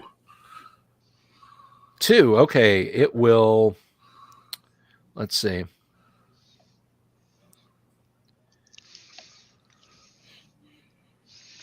You're right there with it. It strobes. You have nothing but a giant purple after image across your vision. You are blind for the next 2 rounds, and that's to see where to shoot. Those of you Well, turning I mean- around. I am currently grappling with it, correct? Or That's did it true. get away from my grapple? Well, you know what? It Turns was that more off. interested when it became visible and blinding you. So no, it's not trying to get out of your grasp. Oh, okay. Crush Um, it. So, you're just turning the car around when out of the corner of your eyes, there's this bright flash. The other 3 are descending towards Oscar. It's So gonna eat me. it's going to try to. I can promise you that. As soon as I can, I'm going to take a bunch of pot shots at him. Okay. Whoa! Not at Oscar, at the blades. All right. How far are we from them? Like how far the car? Oh, not stop far at from all. You're Oscar? like 30 meters away. It's not Okay. very far at all. So you've turned the car around. Those of you with weapons, go ahead and take a shot. Are you shooting with Smith and Wesson, or are you shooting Smith with and Wesson. Okay. Yeah, and I got the slug thrower. Okay. It's the Oscar. Yeah. 9. 9. Let's see. They are armor class 4, so and you are using a weapon class, a Godzilla weapon class. Let's see. Guys, I promise you this weekend I'm buying the Gamma World Game Master screen off of drive-thru. Yeah, I'm a sucker for anything that makes my job easier. Yeah, and Right. I should have. I wasn't even thinking about that.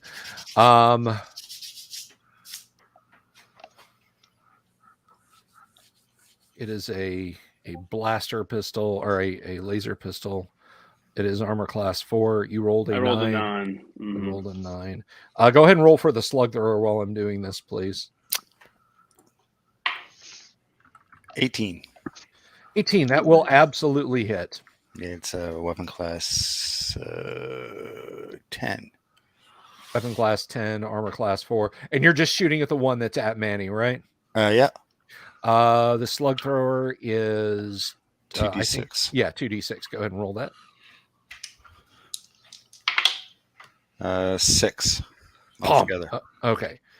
So bluish, whitish ichor flies out when your slug impacts the thing's hide.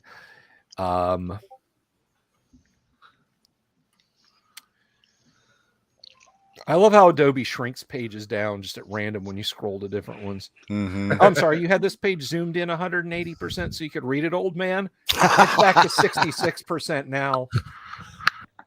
You weren't trying to do anything, were you? Nah. All right. Okay, I got it now. So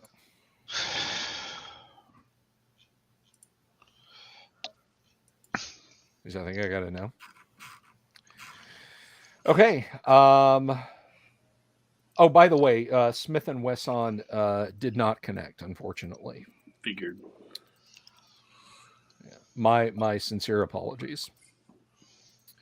But hey, these are these are not weapons that will get your fatigue going. So let's see. Well, this is a laser. That's class 13. And you rolled a 9, right? Yep. All right. These Target's bullets. armor class.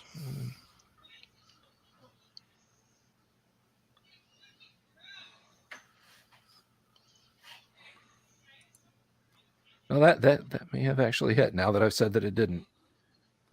Yeah, no, that's a tough weapon. Yeah, you do your damage. My apologies. No worries. 21 points. Nice. 20.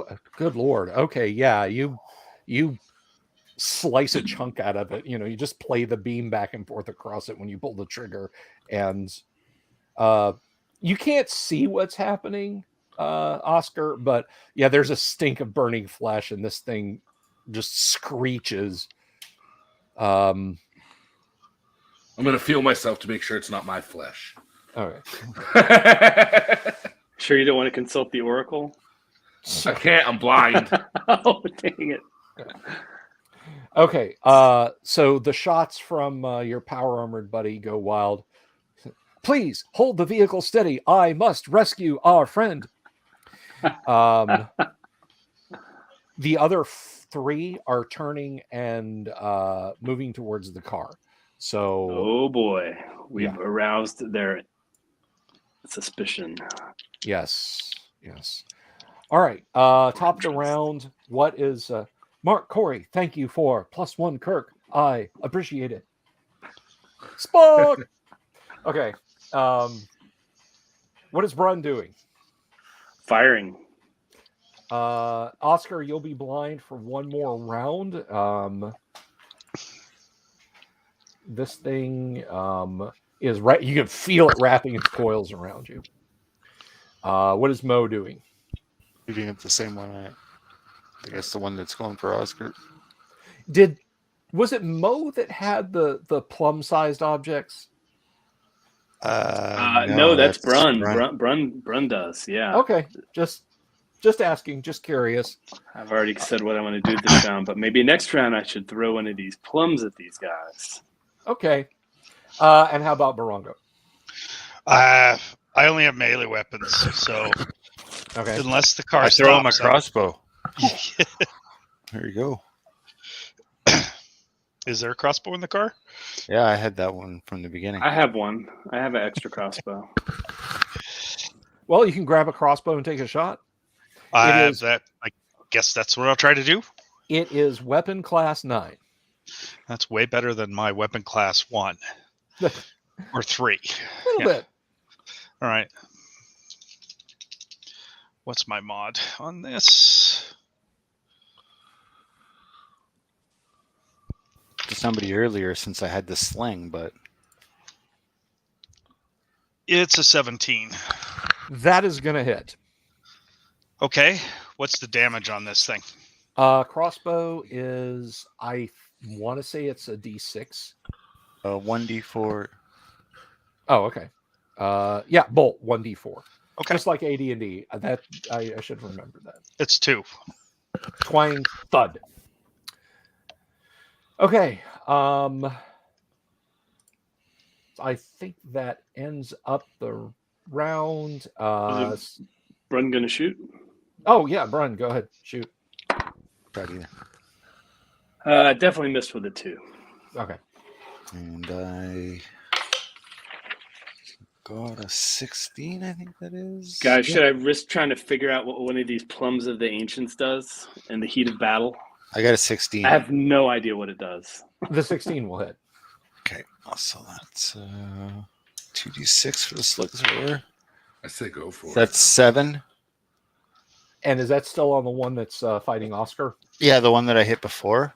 Okay. It says that if I take it down to half of its hit points, it'll fall unconscious for d6 minutes.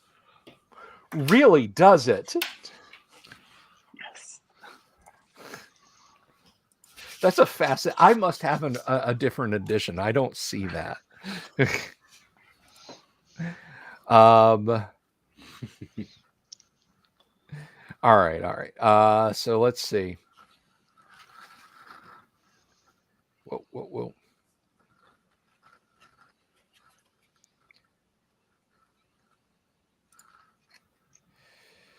Okay. That is them. Manny, this thing has you wrapped up in its coils and Darn. yeah, so sorry about that. Shoot.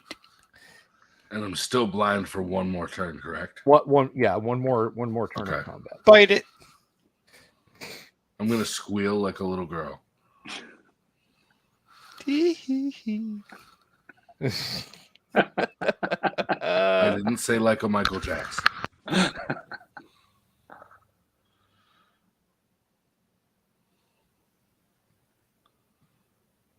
Does it have my arms restrained? Can I do anything with my arms? I mean, you're You should try and rip it in half. I was gonna try to do like an unarmed attack on it. Because it's okay. wrapping So me up. it's coiled around you. How many hit points you got there, brother? Currently 27. You might have less.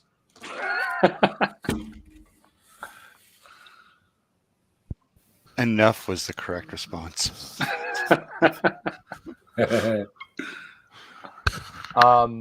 It crushes you for 19 points of damage. Jeepers creepers. Ever so closer to that new character. You can. You can. It's close enough. You can try and zap it if you'd like. I'll give you that. If it's coiling you up like that. Okay. You should definitely go for it. So you guys First. are focusing on this one, right? Yep. All right. Trying So- to shoot Oscar. The other three have physically disappeared. Hmm? That's what Like they do in literally this round. poof? They vanish. You don't see them anymore. Sugar monkeys. Bam. They're invisible. They're invisible. They're gonna get us. We can't stop here. This is blight country. All right. We didn't try to. Oscar, go ahead and take your shot, your radiation. All right. 3d6. Come on, Superman ass. Intensity 4, 7, 8, 9, 10, 11, 12. Really? Okay, so 21. Probably just healed him. Well, no. It's Radiation benefits him. Misses hits own leg. Let's see. So that's 12. Intensity.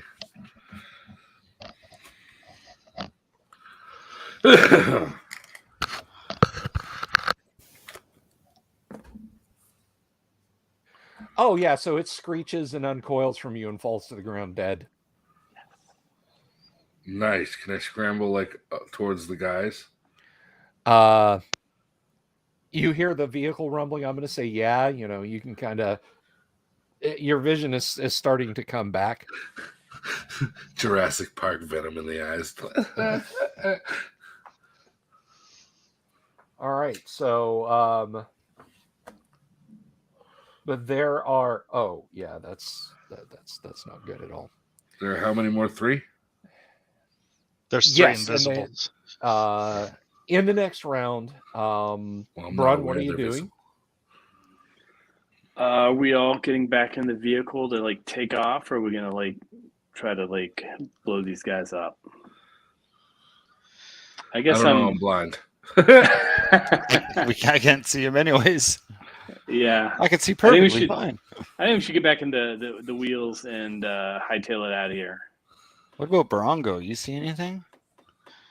I'll look and see if there's some radiation emitting that shows us where there might be some invisible stuff. Or at least irradiated stuff. these these things are like in a sort of a circling around where you are, moving closer and closer. You can sort of pick up their energy signatures as they're coming closer. Okay, as they're vulturing us, we need to get Yes. the hell out of here. What's a vulture? I don't know those things. The terrible flying creature. What is Mo doing? How about Mo? I'm Hey, gonna Mo. jump back in the car and be like, "Let's Okay. go!" Yeah. All right. Okay, Help this is run kind of into an the back. important initiative Or round. Oscar. I'm hurting pretty bad, guys. I'm going to give it over to Mo to roll. Oh boy, Okay, roll well. 3. Okay, He said, well, not mediocre. they all they all appear, and upon appearing, they all strobe. They're in every direction. Oh, So boy. everybody is, they're from virtually every angle. The good news is, Oscar, you're already blind. So I don't see it. Yes. You don't see the flash. That means you'll Everyone come back. else- Next round. But I Well, was this- checking my crotch for moles. Is there like? It flashes tying my off of shoe, your man. Come mighty on. Oh, area and blinds you just the same. At that time, Now you can still feel the car and the pedals and everything like that, Yeah. but in their reappearing, they have blinded you for 4 rounds. 4 rounds. Oh man. Get in the car, shut the door, roll the window up. Yeah. So Oscar, you can now see like you're blinking away the after effect and a mild after effect, or after image. What are you doing? Well, they just jumped in the car and left me out here. I know fit. Yeah. I mean, unless I crunch up. I mean, Even is Mo just stomping on the gas or No, we're definitely waiting for Oscar to get in here. okay? I can't get in. I'm too Well, big. on, in. Yeah, on. Well, I'm gonna jump on and blast another one. Yeah, you- Oh wait, I can't blast another one. I have to rest for. You feel One the entire car every 4 lurch. minutes. Okay, then we start driving. All right. Oh, good blind. lord! While blind. No, I guess yeah. We're blind. We're not driving. We're just staying here for. I'm gonna seconds drive till- by Braille. Okay. Count All down right, the seconds so- till irradiation. 4 rounds I there. guess I'll try to hide on the other side of the car and pull out my hatchet thing. Was this stretch of road like kind of straight before we all became blind? Oh, I spun the car around. Dang. Yeah. I spun the car around. We're not facing the right way. And you're stomping, Ooh. and you said you were just stomping on the gas, right? Oh, good lord! I mean, were you? I'm not. No, I'm I rolled. getting I got in the declarations. car, shut the door, Might and be able rolled to the run them window up. over. I don't think Okay. I said stomp the gas. Oh, okay. Or at least we're So you we're guys are inside. blind. Oscar, you're like coming to, and these things are hissing. The folks in the vehicle, you hear these things pounding.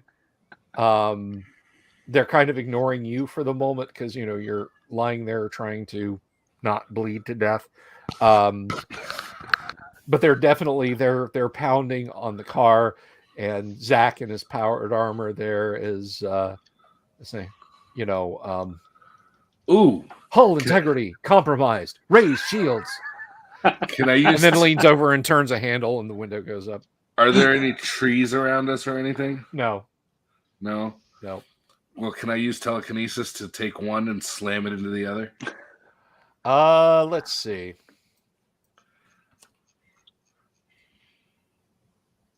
Let me see. Oh, to Probably be not a fair and smart idea. equitable to all. Can Barongo push the gas and Oscar show me where to go? It's a hard top, bud. No, telekinesis is only as much weight as you can lift, and these things are giant. Oh. Yeah. Uh, Well, what is your physical strength?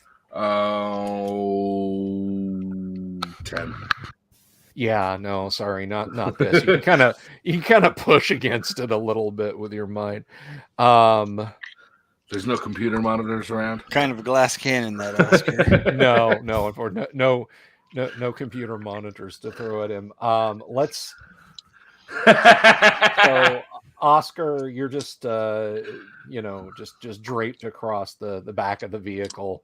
I'm gonna You play want dead. to try and blast one?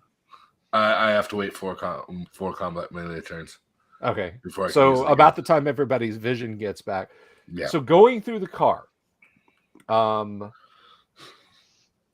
Let's just Excuse me. are you guys staying still? I know the windows are rolled up, nobody's firing, but as far as the car motion itself, that's an important, we should roll initiative to find out roll. Are you moving the car or not? I'm playing dead. I don't think we could stay here. Do you guys? No, we gotta like Yeah. move. But I don't remember exactly what direction the car was facing. Any direction's better than this one, I guess. You had said I turned the car around, and then that's Yeah. when they flashed attacked you. So Well, I only got a 2, but I don't know if it was my initiative turn. I don't care. Nobody else said they were rolling initiative, so 2 it is. so 2 it is. I saw your private comment there. All right. So He's on to us. the things batter the let's see here. We're gonna treat this as I feel like big moths. no, they're winged worms. Oh, with a stinger on the end of their tail.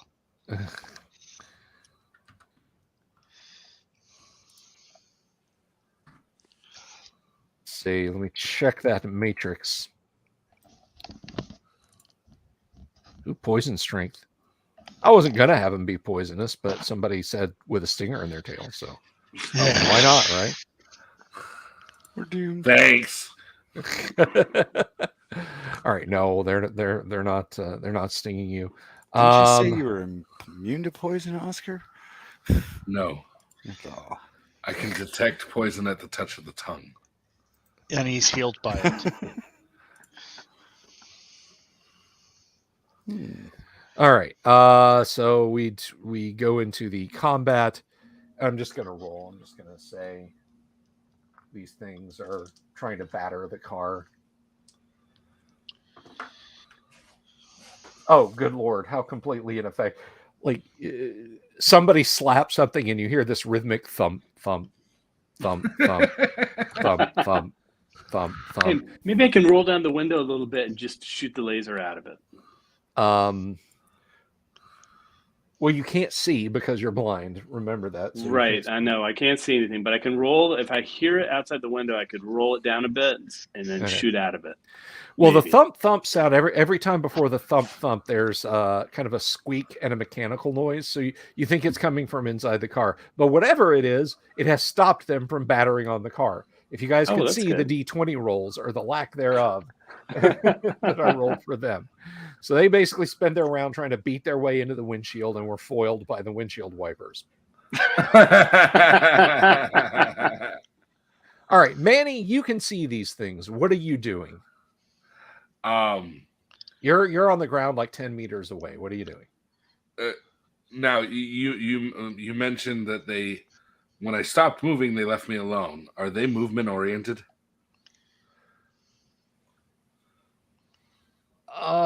Like a T-Rex?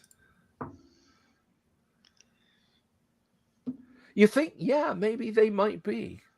I'm gonna. How many rounds has it been? This is 3, Once. right? Third round. This is the third round, so it's been one Okay. round since you went Cyclops on them. I'm gonna bide my time and stay very still Okay. to test my theory. They hiss and snarl and continue to bash the car because there's chewy goodness inside. You know, it's crunchy on the outside, but it's got a gooey center. Right. Extremely crunchy on the outside. Little do they know that there's styrofoam peanuts inside. All right. Two of them craze but do not smash through the windows in the car. So they're splintering, but they're not caving completely in yet. The third one just kind of ineffectively tries to smash through the windshield and gets bopped on that tapered end of its body with a wiper.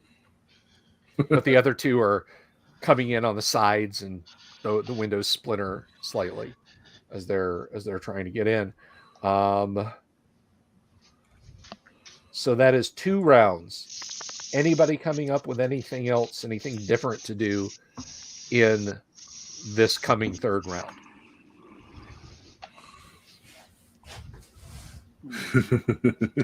Can't really see anything. Press buttons on the dashboard. Maybe we can hit the wipers for the fluid to pop out, and You can find it. I just start mashing buttons. That's gonna help. Where's Bubbles when we need him? It hits the horn. Boop. Poor Bubbles was turned into 2 half bubbles. Oh. Sad. Okay. Yeah, I have nothing I can do from here. Okay. I mean, I'm like blind and I have grenades that I don't know how to use, but I don't think I should really be figuring out how to use them while I'm blind. In the car with the windows rolled up.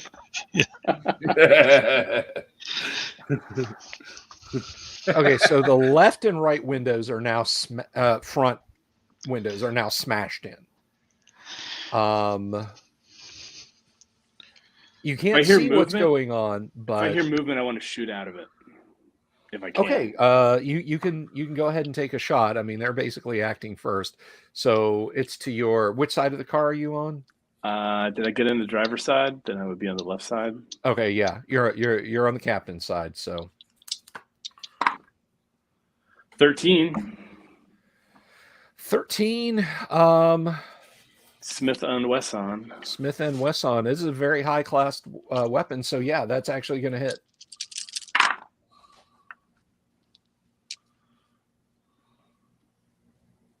$23. Good Lord. Communicate. Yeah, those of you on that side of the car are spattered with hot goo Nice. because he just punched, you know, Right in the face. yeah. It didn't kill it, but it definitely gave Teach it you to pause. break my window. Yeah, exactly. My car, fool. Bam. Okay. Post-apocalyptic drive-bys. So the two on the sides will get bite attacks in the next round. You guys are one round from being able to see, or shoot at -4. So I want to press my shield up against the window on my side of the car. Oh, smart. okay, all right. I mean, there still is a chance you could get bitten, but it is a smart idea. With that said, now we need to roll initiative because you've still got one trying to hammer its way through the windshield, and you guys can attack. Who hasn't rolled initiative? Roll it for me. I'll roll. Got a 1. Woohoo. Well, I got a 3, so worm bite. That will hit you, unfortunately. On the other side, your shield stops it, and the windshield cracks, but it doesn't get through. So it actually managed to successfully smack against the windshield. So the worm bite attack, let's see. Taking some damage, guys.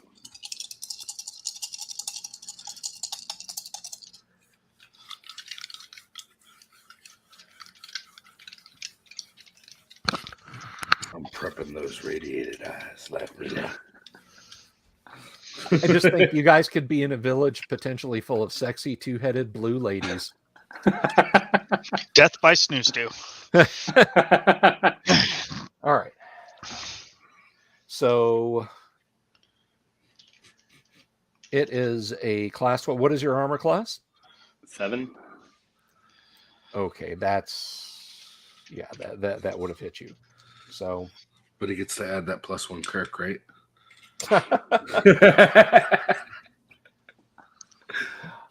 so you suffer 12 points of damage from the bite. There's something on the wing.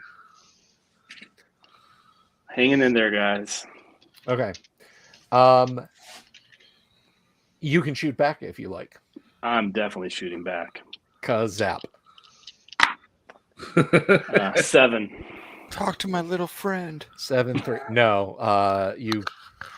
Shot goes wild. Yeah, Of course I don't you see feel it. you feel the thrum of energy release when you squeeze the trigger of Smith and Wesson, but there You is no, missed. there is no screech and howl. All right. The other one missed. The other one smashed the window. In the next round, congratulations, you can all see again. The after images fade. Manny, is your Cyclops vision? Oh, well, I'm going to Cyclops one. Okay. Yeah, you can now see you're not at -4. They are trying to batter their way into the car. So let's get declarations. What is Brun doing?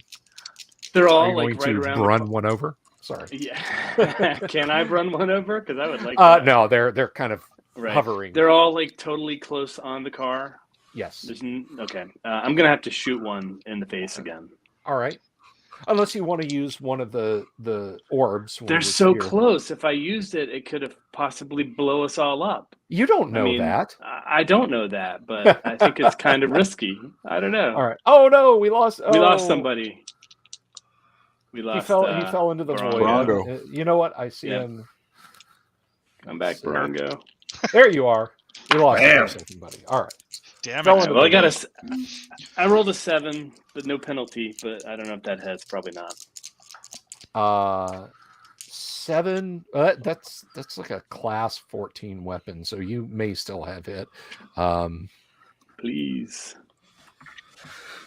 Let's see. 14. Their armor class. Oh, you rolled a 14 to hit? No, I rolled a 7. No, someone was saying they rolled a 14 and asking about their armor class. I was not sure.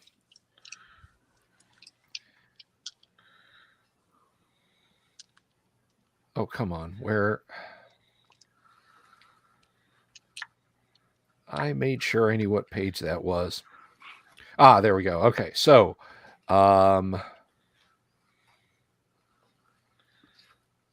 that was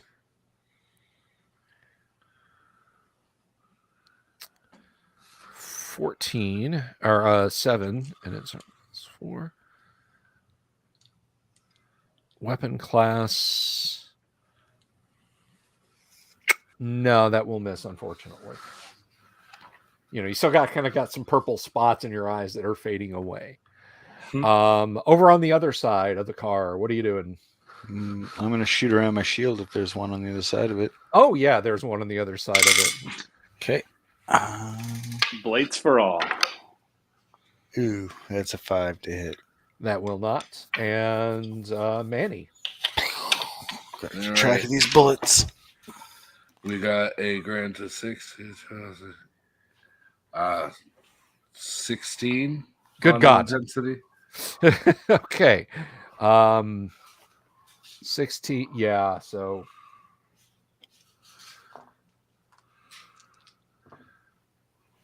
Would these creatures be considered non-intelligent, by the way?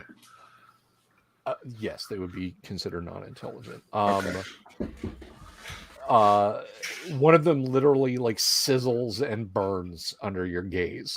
Nice. Just it's like flopping around and screeching, and you just delete like a third of a meter of it, and it falls into 2 pieces. Nice. Yeah. If I was being particularly cruel, I might have somebody make a whoever it was that had the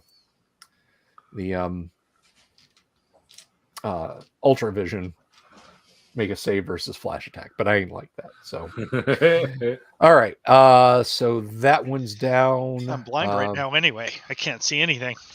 No, you can see We the got flash we can attack's see now. over. Oh, We can see okay. now. That was when I dropped, I guess. Yes. Yeah, Zach is trying to lever his rifle in to take a shot, but he's in the backseat of a car and it's a long arm, so he kind of just blasts and it puts a hole through the ceiling. Hey, watch it. All right, so there's 2 of them left. They are going to we will say, Manny, you got the one on the left-hand side of the car. On the drive, no, the left-hand side would be the passenger side because the car is facing you.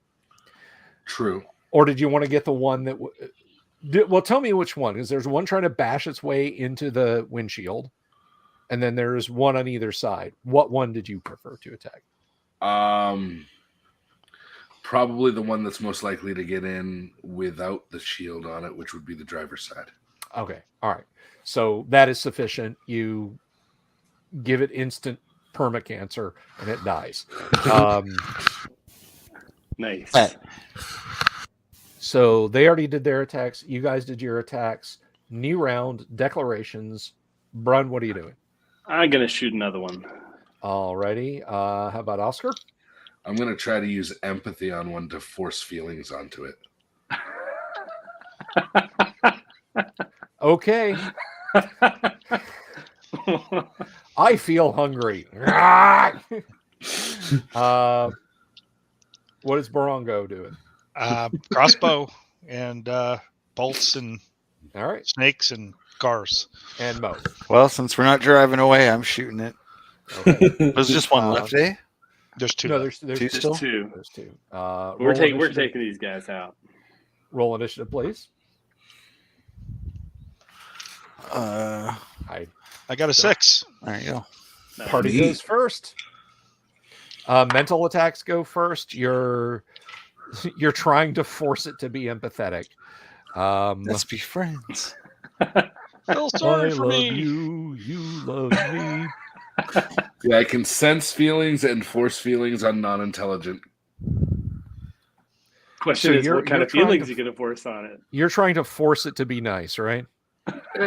Yeah, feelings of Kind-heartedness. yeah. What Feelings is of, your I don't want to kill you. What is your mental strength? Let's see. It 13. potentially wants to cuddle.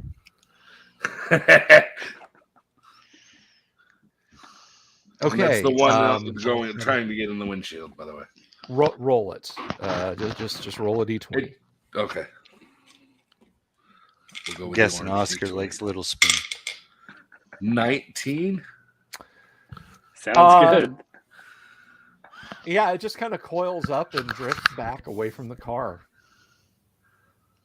Nice. It is no longer trying to bash its way into the car.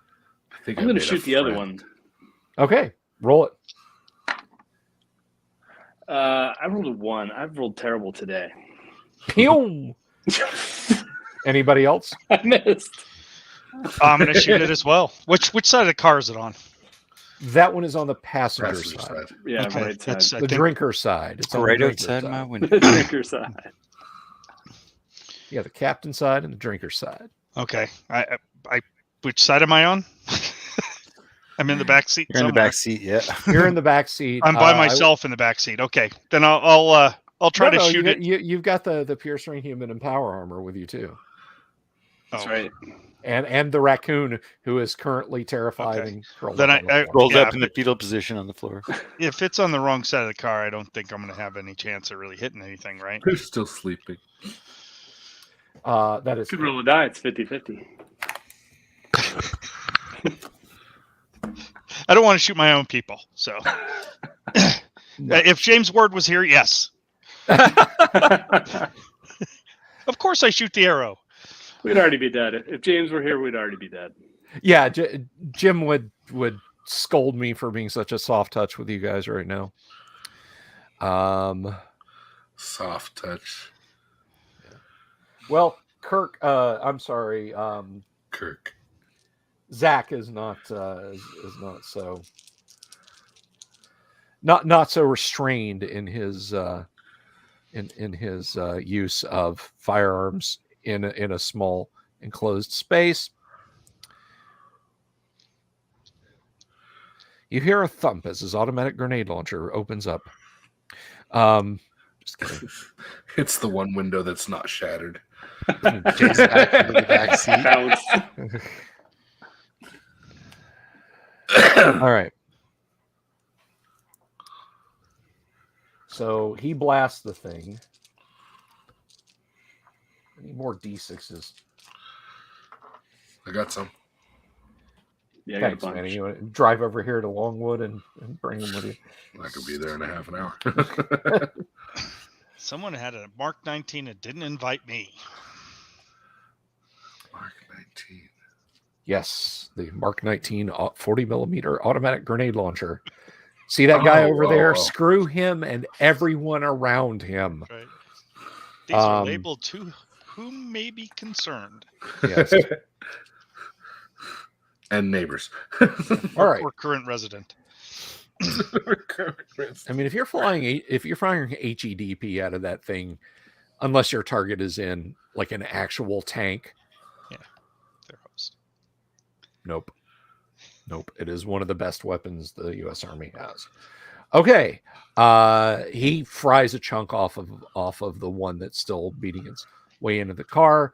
The other one is just kind of hanging there, sort of flapping its wings, hanging in midair. I'm blasting. So I'm not we wanna entirely drive sure off? how long that lasts. The empathy. It didn't say. It'll last there for still- it'll last Are for a there little still bit. two? There's still two, or there's just one? There's still two, but two. one of them is not looking very good at all. The one on the passenger side has We been should shot make it many look. times. We should make it look worse. Okay, I know what it's going to do. So roll initiative. Anybody want to roll? I got It's it. 5.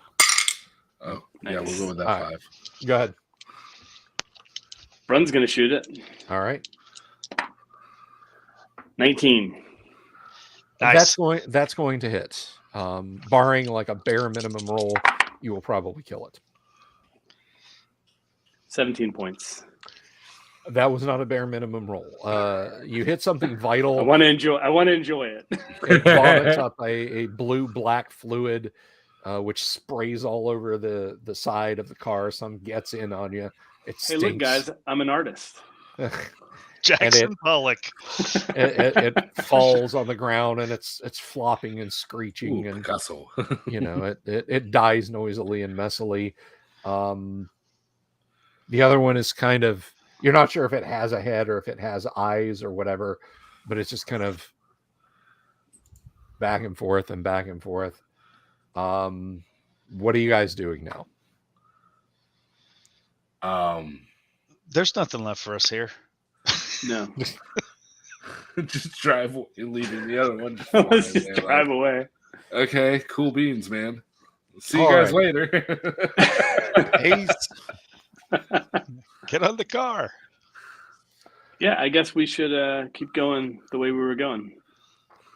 Okay. You mean turning around again and Yes. okay. The original direction we were headed.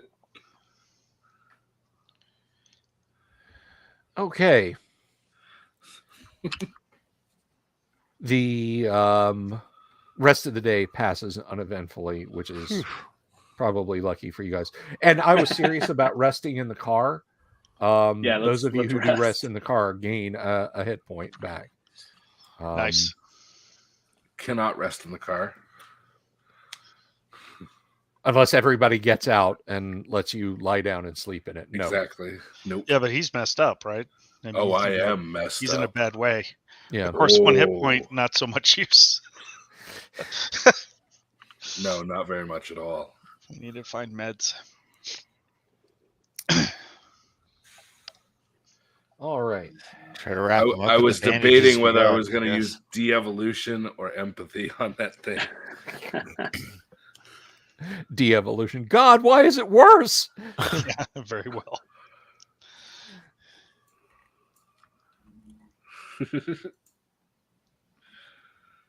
Okay, so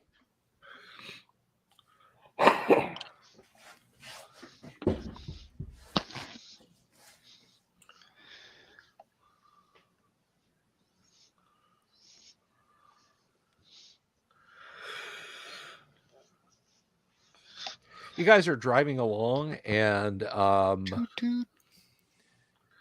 I'm going to try to stay below the roof line. that's fine. There is this kind of crackling sound and then a pop of displaced air. And they're appearing, I mean, it's literally like sitting in the middle of the console. There is a fist-sized orange beetle with nasty looking pinchers. Inside the car. De-evolution. I'm sorry, you're gonna hit it with de-evolution. Yeah. Squash it. Let's see. It loses its pincers. Like I'm guessing I shouldn't use the grenades now. Not in the car. Please grenade out of the car. Thank you. Yes. Okay, so yeah, this thing is now sitting on the console and it's scuttling around. Its eye stalks are, don't at me, I don't care if beetles don't have eye stalks. This is Gamma World. Its eye stalks are darting around, and it's It doesn't look friendly. So what is Brun doing? It's like on the console of the car. Zatch. Yeah, Point blank. I'm driving, guys. I don't know what I can do. I He's hit got a with drink cups. Just kind of scoop it up and throw it out the window. the wrench. Oscar, Oscar, are you hitting it with de-evolution? Yeah, let's do it. All right, let's see what Nice. de-evolution does. All right. It's a de-evolution. No. We haven't rolled initiative yet. So Well. Barongo.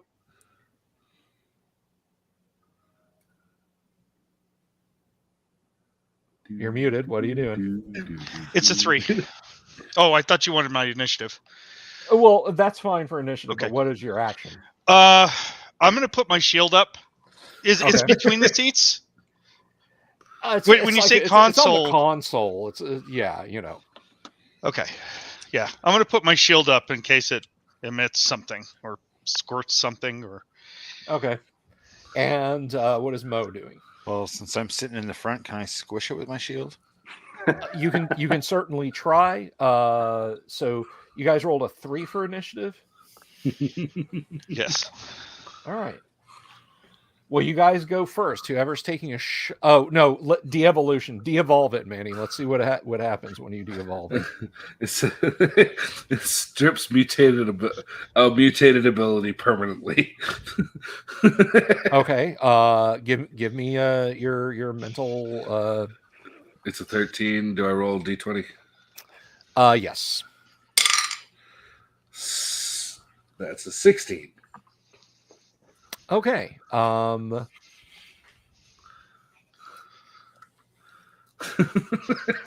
Oh, you guys recognize what this is, by the way. It's called a Zarn, and it is vicious and hateful, and it spits a paralytic poison Oof. that is extremely potent, like horrifically potent paralytic Oof. poison. But the good news is it can no longer teleport. Manny took that away from it.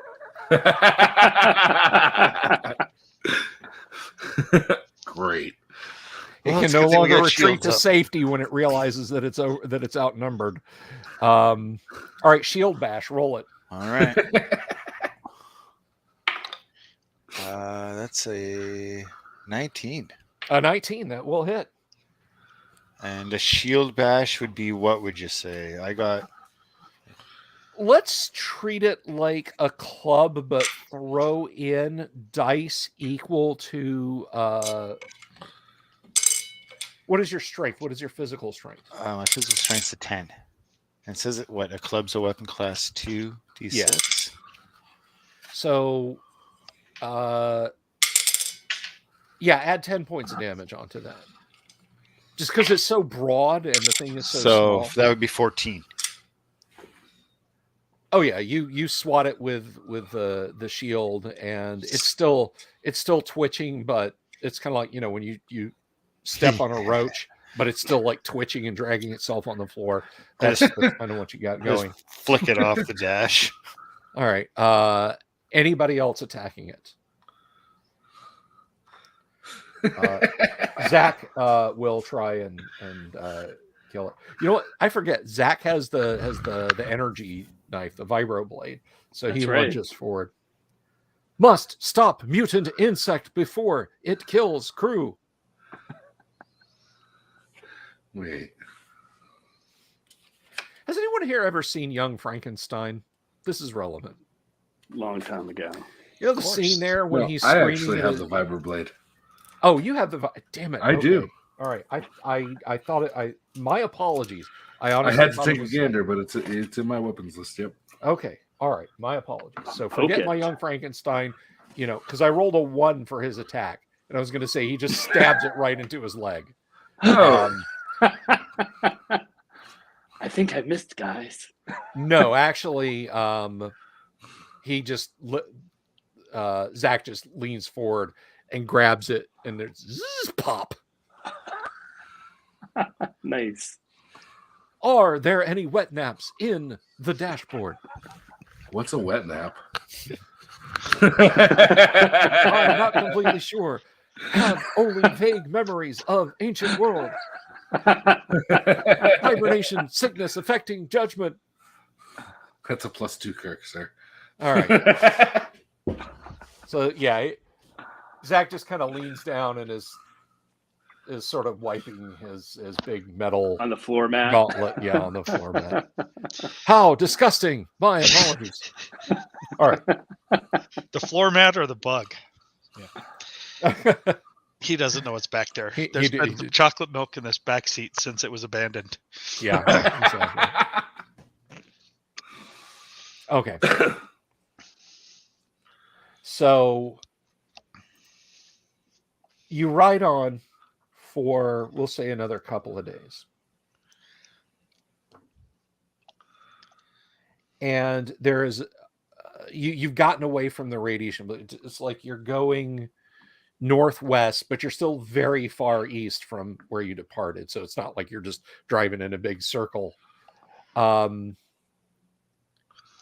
starting to see some grass again, puddles of water that don't like glow so brightly with radiation that your radiation sensitive friends have to wear sunglasses when looking at it. And eventually you come to wooden posts and lengths of wire wrapped around them.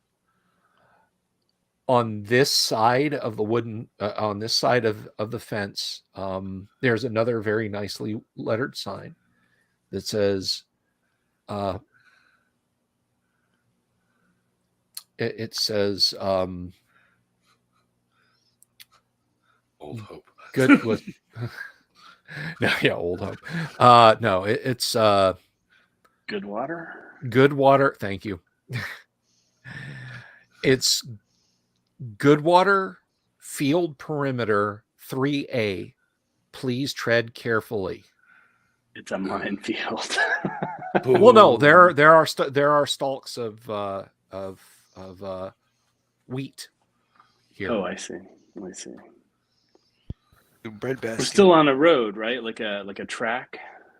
The track ends at what appears to be a gate that is Ooh. it is slightly ajar. The gate is solid, so you can't quite see what's on the other side. But there is something kind of unusual there. It appears to be metal. A lateral half of a cylinder. That is, it was split lengthwise, if I'm using the word lateral properly. And it's hollow. And it's kind of dented up.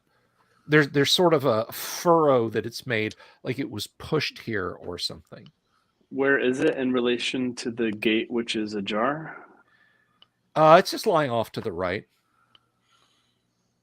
Anybody have any clue what that thing is? Not a clue. Should we check it out? Any radiation? No. Can anybody detect? No, everything's good. Do we see anyone around the gate, or they're like Not on any this kind of side. any kind of sign of people or buildings of any sort? Just a gate and a fence. Just the gate. As I said, the gate itself, despite the fence being wire, is solid. Okay. How high is it? Couple of meters. Okay. I guess we'll pull up to it. Okay. Let's hop out and check it out. All right. So the cylinder half, it's scuffed up. As I said, it's dented and bent, but it looks a lot like one of the cylinders from the facility of the ancients. Oh, that we saw in that room. Mm-hmm. And it's open. Is it? Can we tell? You said it was like sliced open. Can we see like what's the interior look like? It's hollow. It's like there was something inside of it and it It's broke not there open. anymore. It's Gotcha. just, yeah. Gotcha. All right. Can we open the gate? We can drive in. Yes, you can. Okay, we'll do that. Do we see anything on the other side of the gate? What do we see? some white bird feathers, like from a very large bird blowing Scattered around. in the road. Literally just a few, and then the road goes on between the stalks. I'm gonna Here's some gather up a chickens. few of Chickens those might have feathers. escaped here. Possibly. Did they taste good? Well, like chicken. Okay. You know. I'm gonna gather a few of those feathers. They might be good trading material. Okay. All right. I guess we'll keep driving down the road. Definitely looking out for people or anything of the sort. You drive a couple of kilometers and you come to a place where the road widens and you can see a metal building of some kind. It's like rusted tin and so on the left-hand side of the road. It appears natural. It appears like it should be there. As you pull up alongside it, on the far side of it, where you couldn't have seen until you got to this point, there is a humanoid, female, you think, with wings that are covered in white feathers. She or it is wearing a long white gown. Her head is down, is slumped forward, and she's holding both of her hands like this. She is not moving. In her hands? I'm sorry? Is there anything in her hands? Or are they just up against her chest? They're just up against her chest, and Okay. you can see there is a brownish reddish spot spreading out from that. And she is not moving. Poke her with a stick. Hop out and check for vital signs. You've seen plenty of death before. Other than the wings and somewhat delicate features, she appears to be a attractive pure strain human. But she's clearly it's odd because the blood is completely dried. She's been shot through the heart, whether with an energy weapon or a slug thrower, you don't know. And we were too late.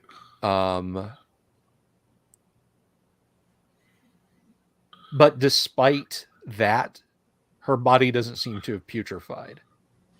Like if it wasn't for that, you might say that she was just sleeping, but she has expired. And there is bodies do strange things, but you think maybe there's just a faint smile on her face. And that's where we're going to leave it, on that cliffhanger tonight, guys. Dun, dun. So, did I literally just pick up this chick's feathers? I think so. Possibly. Nice. Possibly. So the mystery deepens. What has happened at Goodwater? And who is this person, or what was this person? Dead. And what might the party find as they explore further? I want to thank our valued players for sitting in tonight. Hopefully we'll have the whole group again next week. Thank you, audience, for listening in. It's always great to have such a good crowd here. I will be back on Monday with whatever madness comes to mind. Tuesday night is first edition AD&D live stream. If you're a fan of the AD&D, you don't want to miss that. Oh yeah.